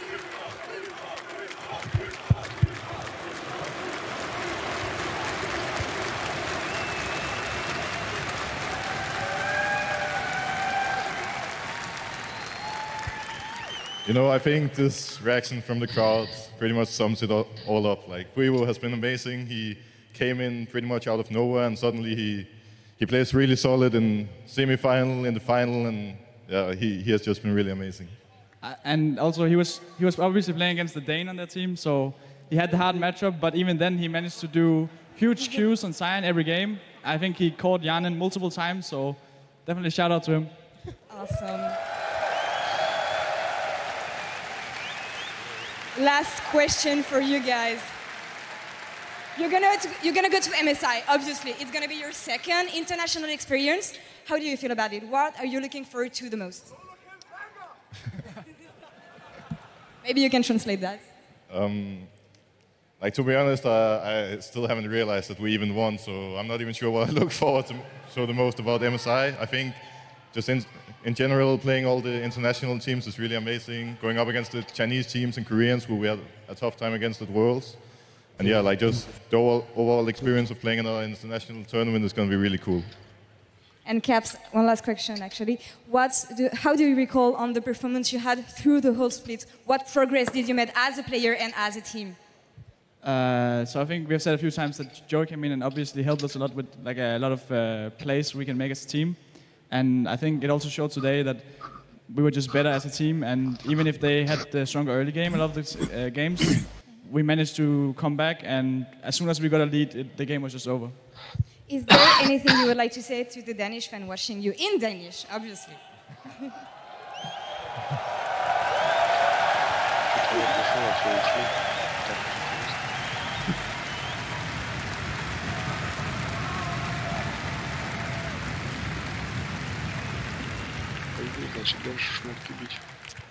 Jeg vil gerne sige tak for støtten alle sammen. Tak for, at I har hæppet på os. Vi har virkelig kunne mærke i dag, at vi har haft hjemmepublikum.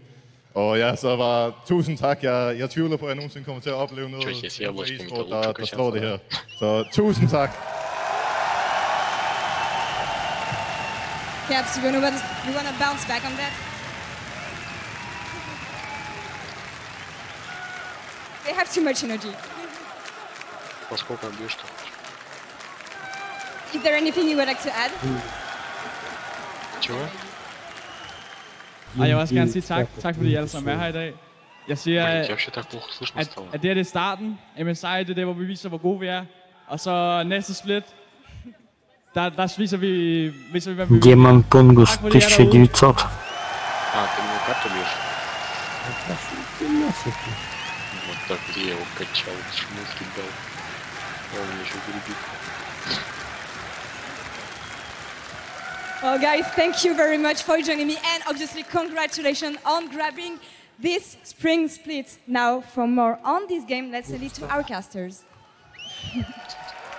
Thank you very much, Law. Now, Caps and Brox are going to join their team on stage with Shox while we're getting them set up for their winners interview. I just want to take a look back at some of the LCS big plays from our 2 series here from Copenhagen. They are, of course, brought to you by Acer Predator. First up, I want to start with Splice's mid laner, Nisqy. He continued his good form yesterday against Vitality, even taking on the entire opponent team from at TJ Sharp. He said, Nisqy, you absolute beast. Look, I'm picking the bid затащить. 200.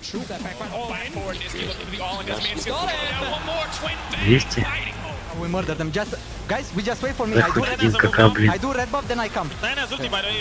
Oh, good job, mate. Oh my. Nisqy continues to keep control, but look at where the Ornn is, hanging off on the side. Это что так? He's going to the heal, he wants one more, he's gonna get it! Wow, Nisqy! What a machine!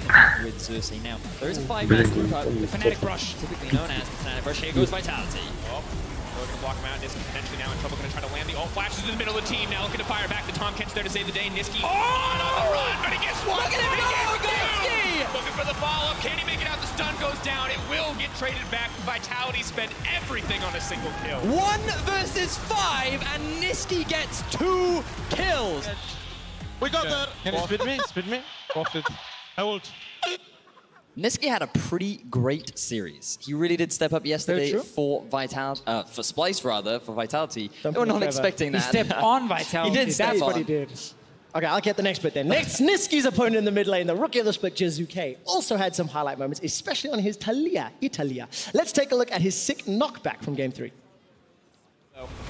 They have stayed too long. On the hunt has now been burned. They're going to try to look to turn this one back. Talia wall on the backside. Meanwhile, separating the fight as Xerxes goes down. No one has dropped in the meantime. Kavo in the middle of everything. 2 members knocked up. Mini touched. A beautiful fight comes in. Gone them. Yeah. Turn short left. Ulted me. Scanner. Go.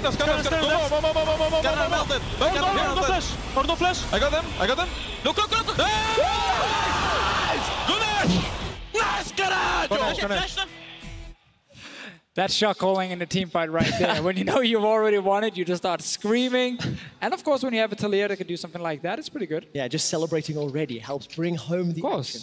Anyways, we just have one more clip for you. In tonight's first 2 games, G2 and Fnatic went back and forth all the way to the end. In the final fights, the EU LCS Spring Split MVP, he put the team on his back, or they pushed him forward, either way, leading the team to victory. First, we're going to take a look at the fake pentakill. Then we'll look at the real pentakill. Rekkles has been trying, focused down from Perkz. Perkz flashes away defensive. Rekkles gets him, turns onto Innocence. That's a double. He's not done yet. Firing away onto Wunder, looking for more. Winter's bite tags Yawnin. Wunder survives for a few seconds longer. The bomb explodes. It's a triple.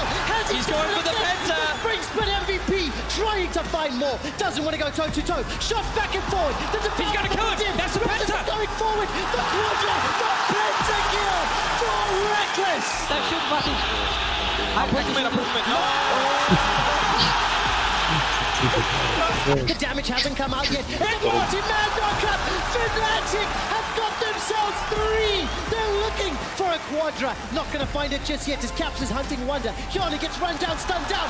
He's going again. For Rekkles. Are you kidding me? That is a kill! I'm helping. Give me. Caps coming. Oh, I love you, Kappa. I love you guys.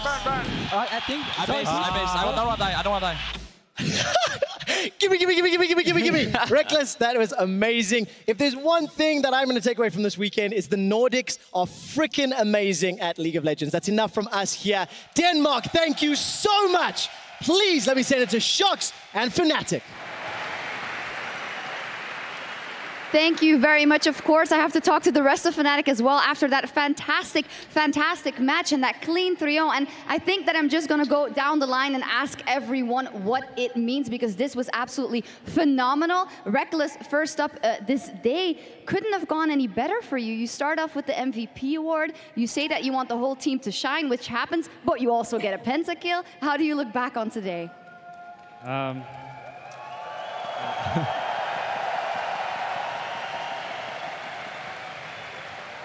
Thank you very much, guys.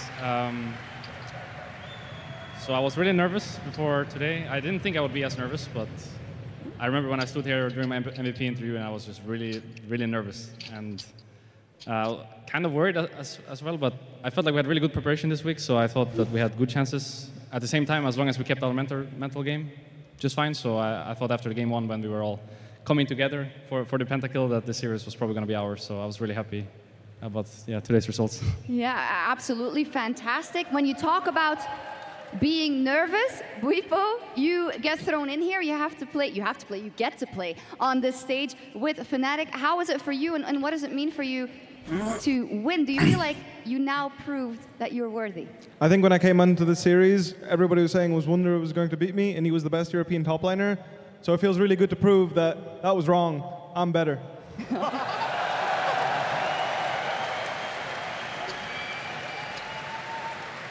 You know what? Yeah, go ahead. To add on to that, I do think the Soaz is the best, if not second best, depending on us. So I do think that Fnatic is the 2 best top laners in Europe.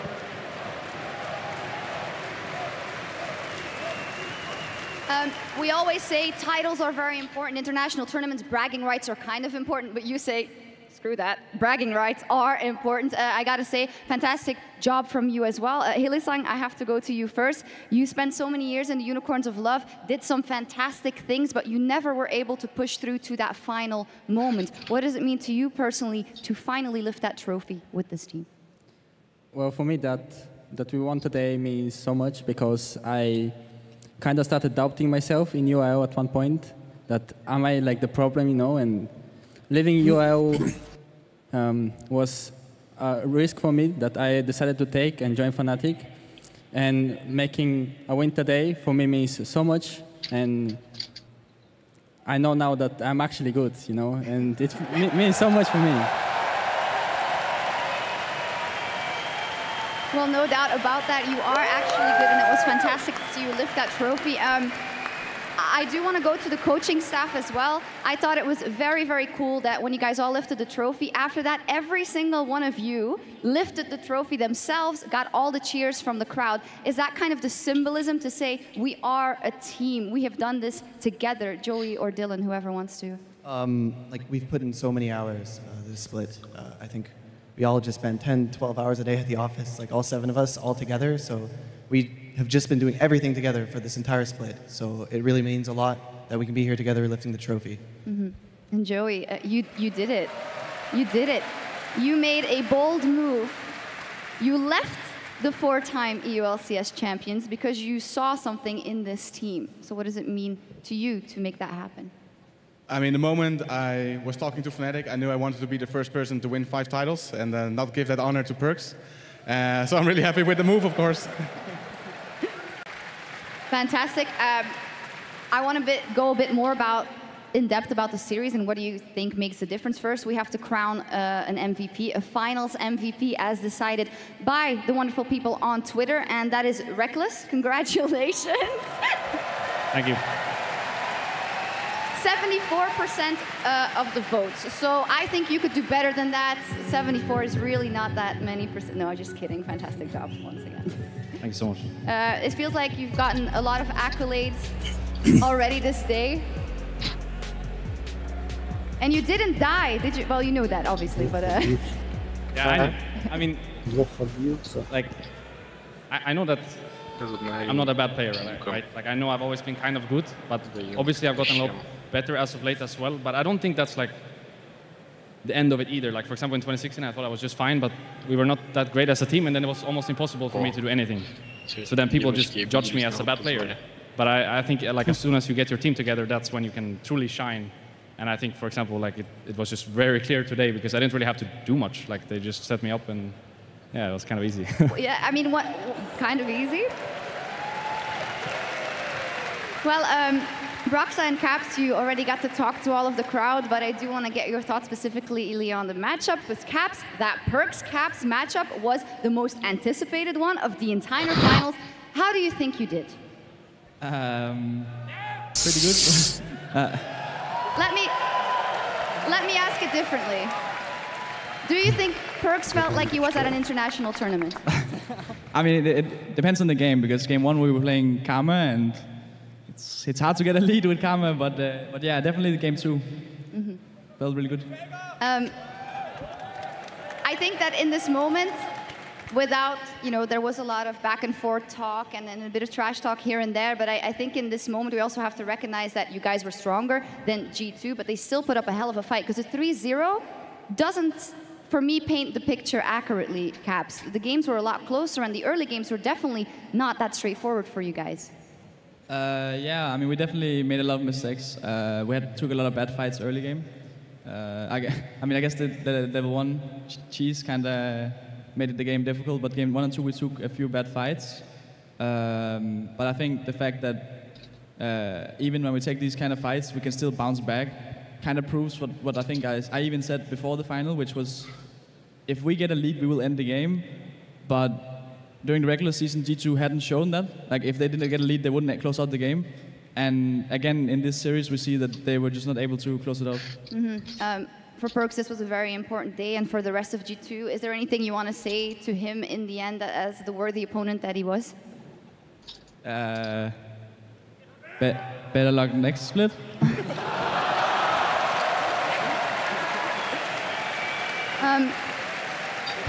I mean, I set you up, it could go either way. You said what you wanted to say. Broxah, once again, congratulations also from me. How do you look back on the growth of yourself in the split so far? And what was it like winning here in Copenhagen, getting to run to your family and being like, I've got the trophy? Well, throughout the whole split, I felt a lot of additional pressure compared to my last 2 splits, mainly because the final was here in Copenhagen. And, I really don't want to play another 3rd place match here in Copenhagen. We've had enough of those, so I'm really happy we made it to the final, and well, I'm surely not disappointed. Like, this is more than I could have hoped for. It's so crazy. Absolutely fantastic.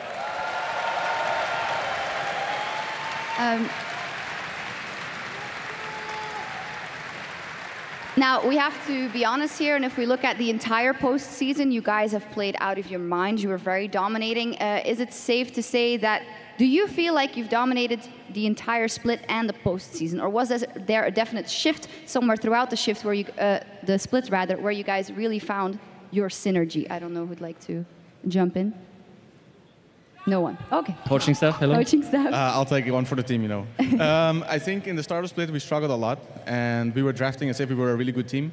And then we actually made a shift to say, okay, well now we're just gonna make enemies be better, have to be better than us, and we're just gonna fall back and play for the late game. And then somewhere in the middle of the split, we're like, okay, we're good at this, but we're not gonna win a split playing like this. So we're actually gonna work really hard on our early and mid game, and then later in the split we actually show that. It looks like the well-oiled machine really came together today. We have to look at what comes next now for you guys. You lift the trophy. That means you also get to go to the mid-season invitational.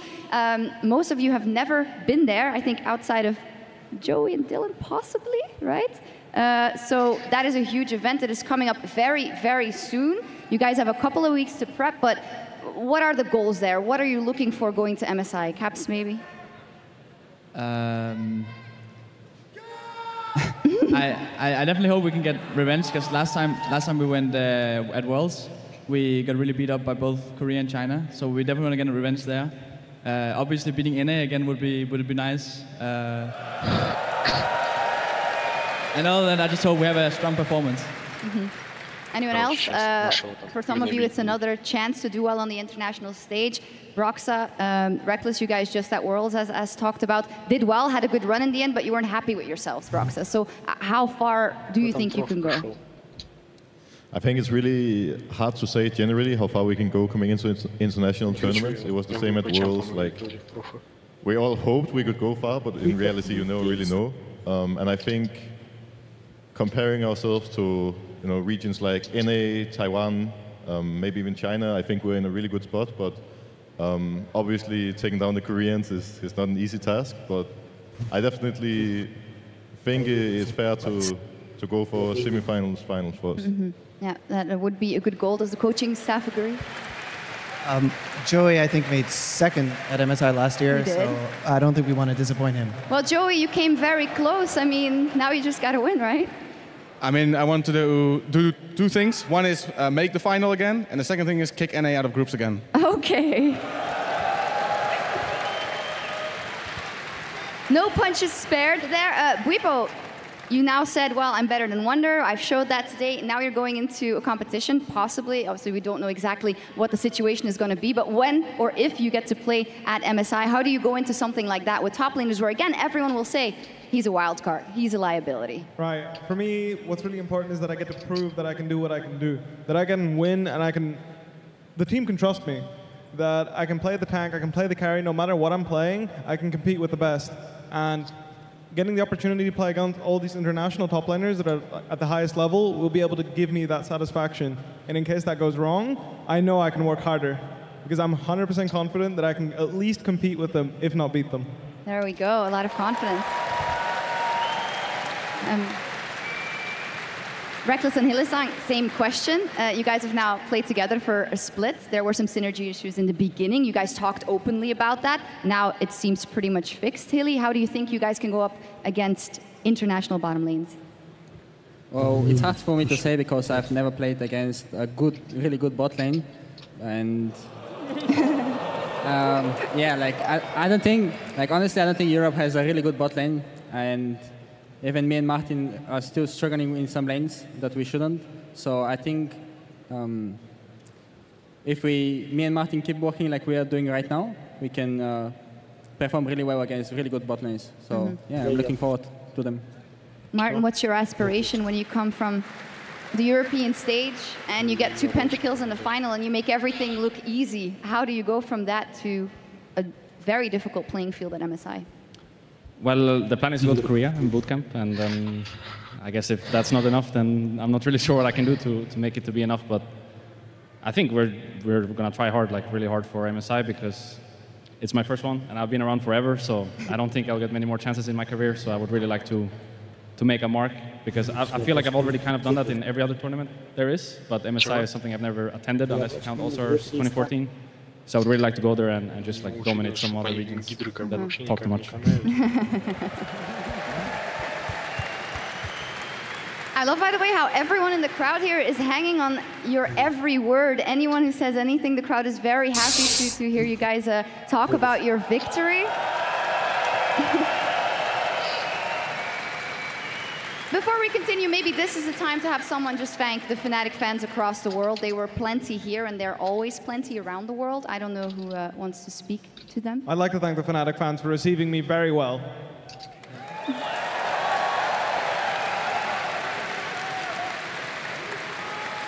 Anyone else? I would like to thank all the fans and the awesome Danish crowd that cheered for us, and they support us through the whole time, and it's awesome, guys. Thank you.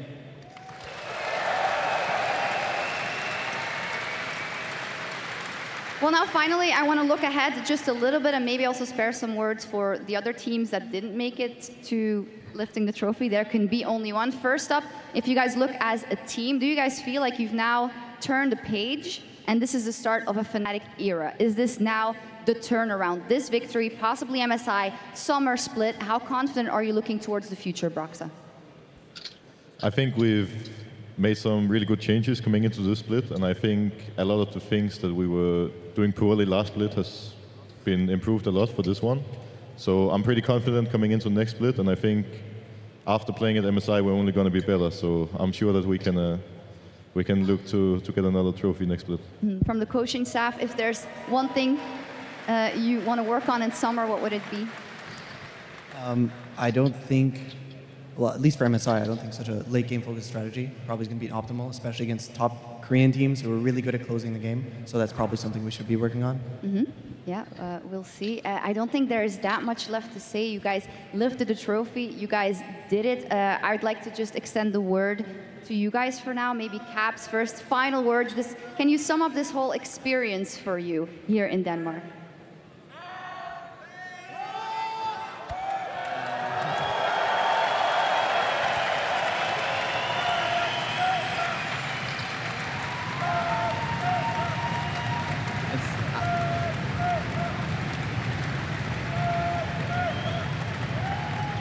I think they're doing Baby Faker, if I heard that correct.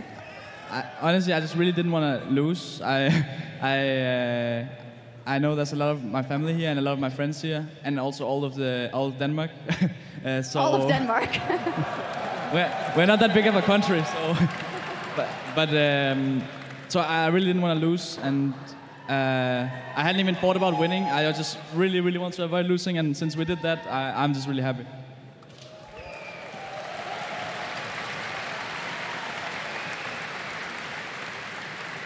Well, guys, Denmark, Royal Arena, please, one more time, as loud as you can for your 2018 EULCS Spring Champions Fnatic!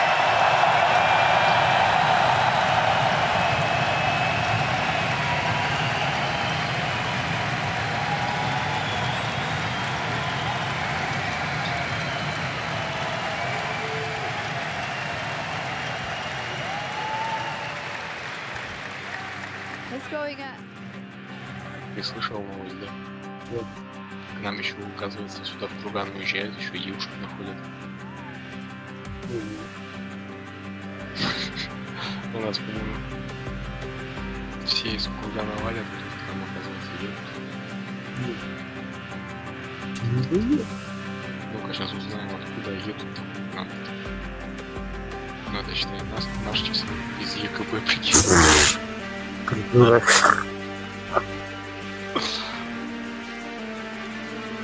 Блин, в жизни бы все бы сюда там работает. Чего? Там работает. Блин, ну ПГБ вся жизнь все равно лучше, чем здесь.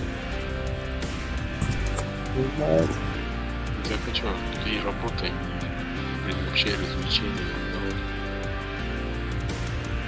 Ну почти. Куда?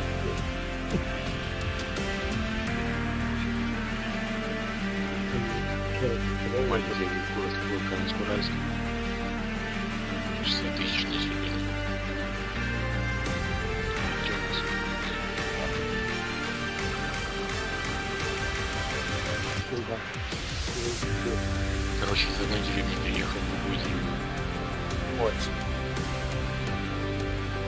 300 тысяч.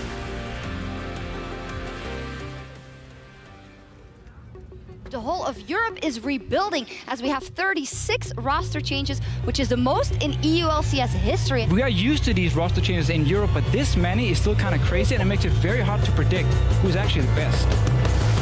Oh my God! The Devour buys a few seconds longer as Boris has blocked so much damage. Vander is untouched. Vander, the 80 carry, God! But you're still going down. No! Yes! Hookshot unstoppable! Outplayed! Oh God, that's disgusting! They're on the Nexus together, Manius! The Unicorns! They don't require it! And Splice take down the Nexus and they take the win! 1v2, could be in trouble. A lot of damage goes in, but he's shielding up so quickly. Caps is in trouble. Kazuki looking for the outplay. Can he get it? That's one. Mike just looking for two. He's feeling himself. I can hear him hollering on stage. He wants one more. And he's gonna get it! That's been made! Goodbye, Shaukanol. There is Kobbe. Shreds through you. He gets the Quadra. Gonna be a pector for Kobbe. The second, Kobbe finding the dog all isolated. That's a lot of damage. Whoa! Oh, he wins the 1v2. Can he get it? Kazing.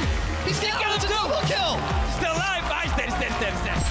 Vitality's Memento looking to come in. Can he get the spike? He can do it. Oh, Memento. You beautiful man. He stole it away. He goes over the wall. The shuffle stack. He does it again. He does it twice. Are you kidding me? Memento. We've got the longest game of the split. And Mini Truebax is looking to do it all alone. It seems to be about... Oh my goodness! Nuke Dog gets nuked by Perkz!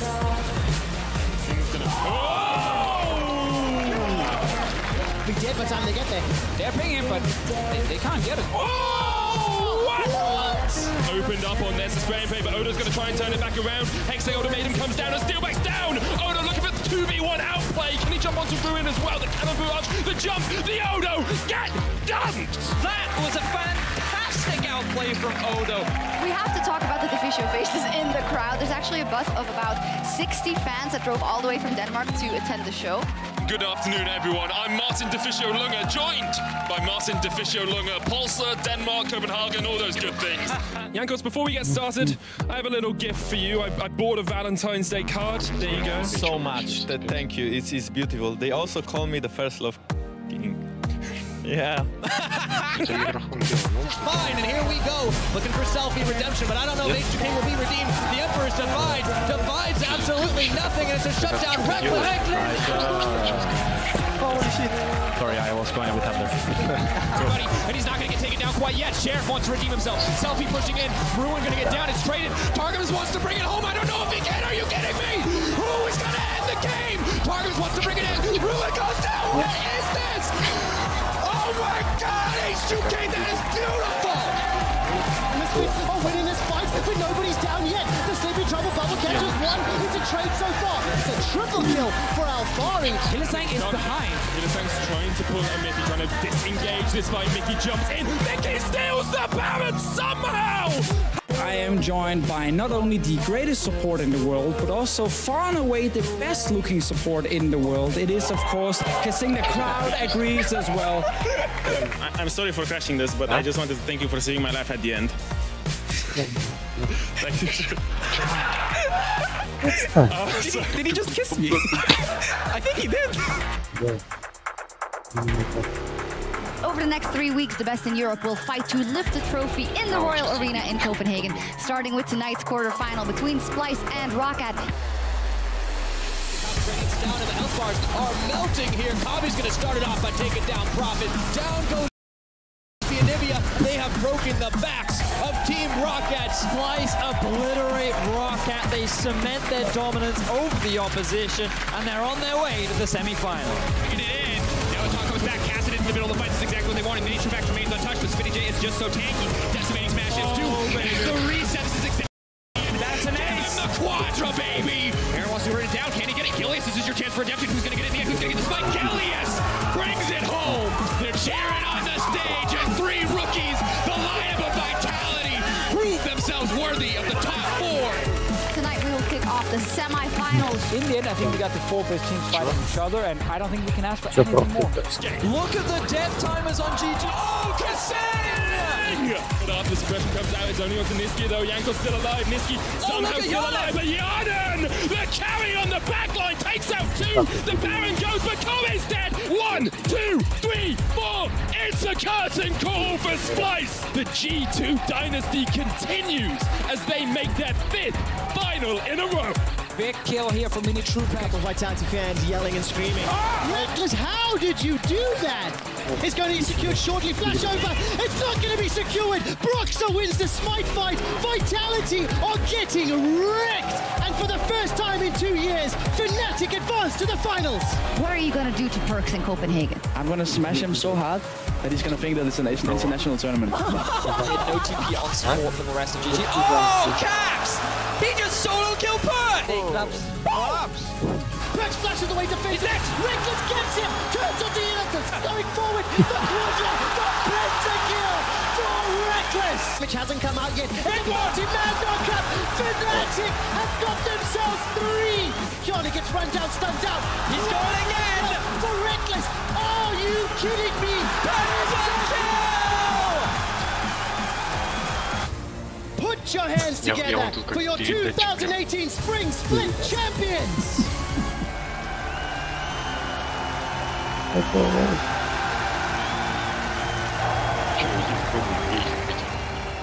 Узнать, сколько ты там могешь. Веку ставил? А? Веку ставил? Где Анубиса?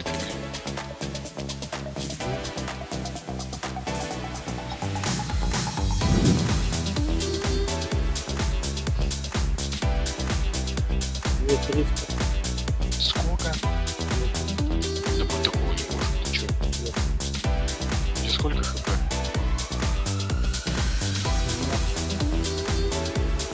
12, и ты бьешь 3 гидрами 2300. Будь такого не может. Ты чё? Тебя ну, 5 урод. А?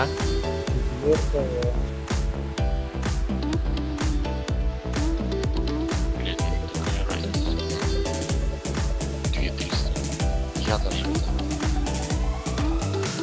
Вот на релоге играл, у меня по-моему что-то по 15к. Сам пробилась с 3 гидами.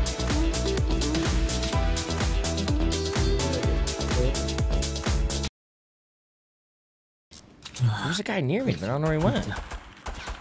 Надо кидалки, наверное. Ставь кидалки.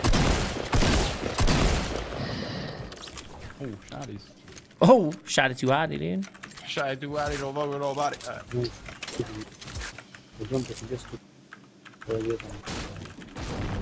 To the fuck factories we go. Oh! Да подожди, какая. Where'd my llama go? Oh, it's right. I hit him once up there. No. I'm gonna start moving to fuck factories. Wait, there's a llama.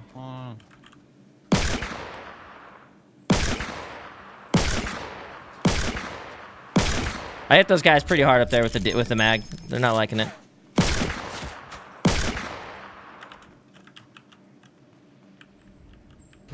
Llama acquired. Что ты принял?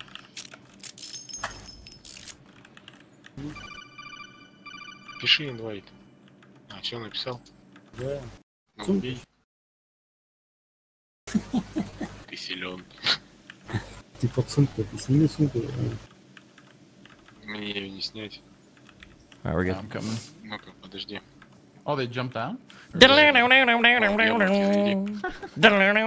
sorry, dude. Yeah, it looked like they jumped down the other side. They may be trying to get that ass, you know what I'm saying, dude? On the side, I see him. I see him. Hey, he's still there, still there. He got knocked, This fucking doofus got knocked. He just fucking kills his dumbass. Wait, I can't hit that? Oh, he fell off. Hit him? I hit him once with the mag, I'm out of bullets. I'm gonna go get this box repair. I'm gonna push this guy. Wait, what? You're gonna push him? Okay. I'll be right after. As soon as I get this box, I'll come. Yeah, we're chilling. Boogie bomb on through. We're dead. Explosives. You kill both? Okay. Yeah.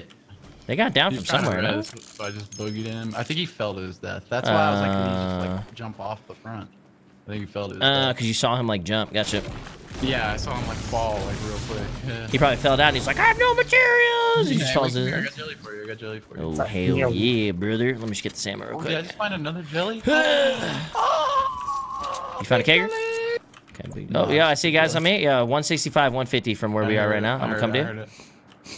Give me this gel and let's get in. Your big jelly's right there for you. Oh shit. Okay, fuck that gun then. Okay, I'm gonna sit at this tree and heal real quick. Just one jelly. Fuck. Hit him once. Hit him twice. Headshot. Headshot again. Or I hit him 3 times total. 1 headshot. Hit him again. Yeah, this guy's just getting pinged by me. First pulled accuracy really hard. Down. Dude, I know. First pulled act, baby. This guy has no idea. Down him, down him. 75 уровень. Yeah, he had not a clue. He had not a clue. So I'm sure there's a guy there. Yeah, he's right there. He's right there. He's like kind of like behind you a little bit.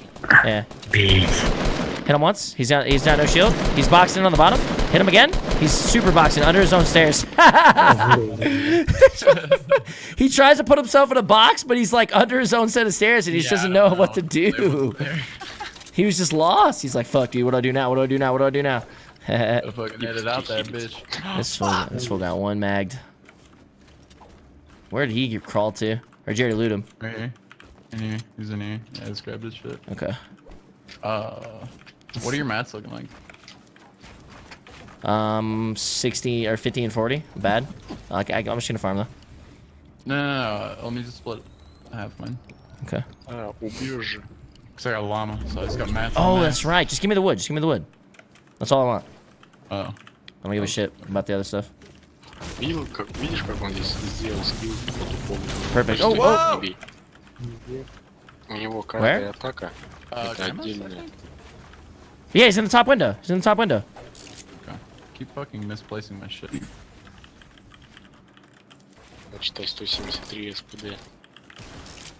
Hello! I missed him. He's right below you. Ran away a little bit. Outside hurt. Clamp daddy. Hello. Я щитов-то нету, да? That brick, dude. Мы тебе там кинули эту линку. That guy was just in a house playing PUBG right there. I need AR bullets if you have any.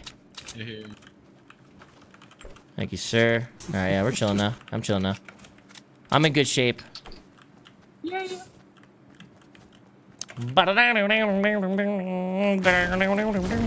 Подхильнулся. Я такие мажу, блин. Блин, у меня даже аги-то нету. Аги-то нету нисколько. Да. Подожди. Нифига.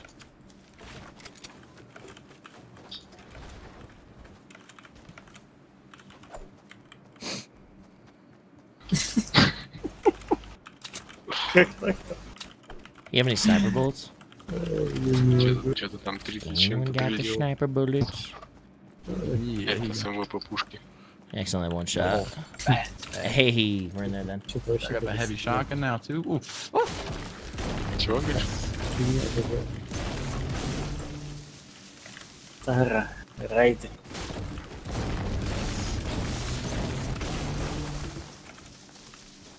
Мало. А чё мало? Тебе надо раскачаться просто. Нормально. Надо. И будешь ты бить хорошо. Короче, надо спать идти. Да. That's awesome one. Сейчас вот добью тут пару мобов. Перед ворпом. Завтра днем давай качай два. Чего? Качаем. Oh, there's a Slurpee. You're going full, Yeah, buddy. I'm down with that. Good spot. Завтра ебучую коробку ставить. Ну чё? Не помню, на пульсара вроде.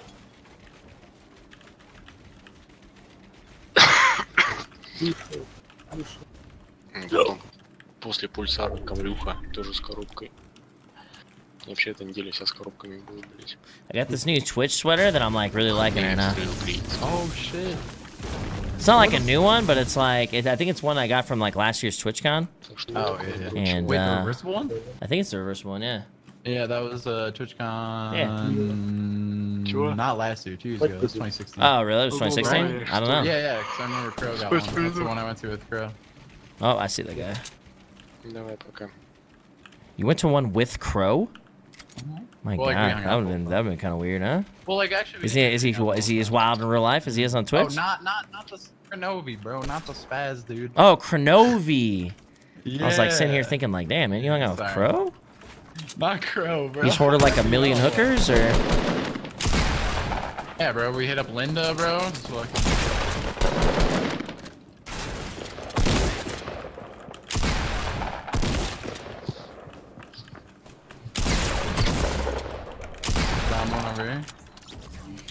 I let this guy hit me, but he had a big jelly. Hey. Go top hill, northwest. You're alone right now. I'm healing. And then I'm gonna get back on you in a second. Get on me. Headshot one. Okay. Moving in from the right side. Hitting with a little PUBG action.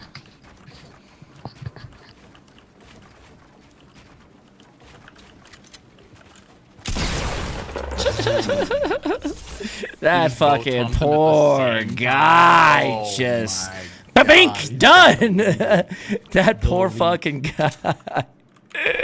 You gotta feel for guys like that, man. Dude, that sucks. Feels bad, man, bro. Feels bad, man, bro, indeed.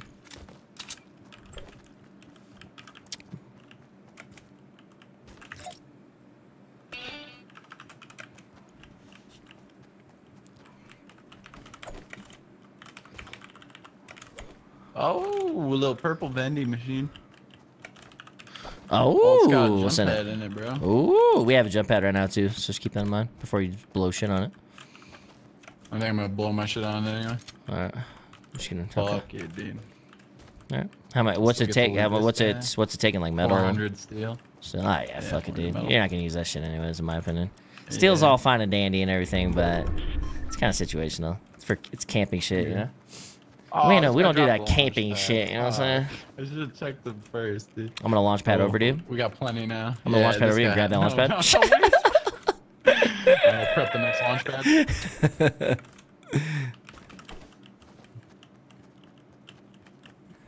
Oh, how you doing?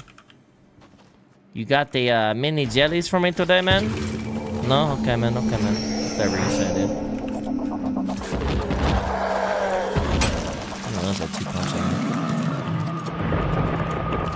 Dynamite Play, Gamers Edition. A6 Tosha Energy. Привела ее к тому же, по сути. Она сейчас то же самое.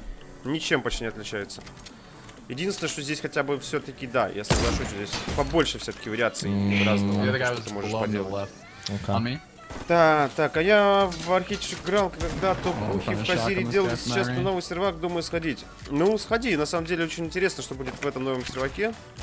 Как он вообще будет именно, что с ним. Hey man, I'll take that. People are just getting this fucking double tap, double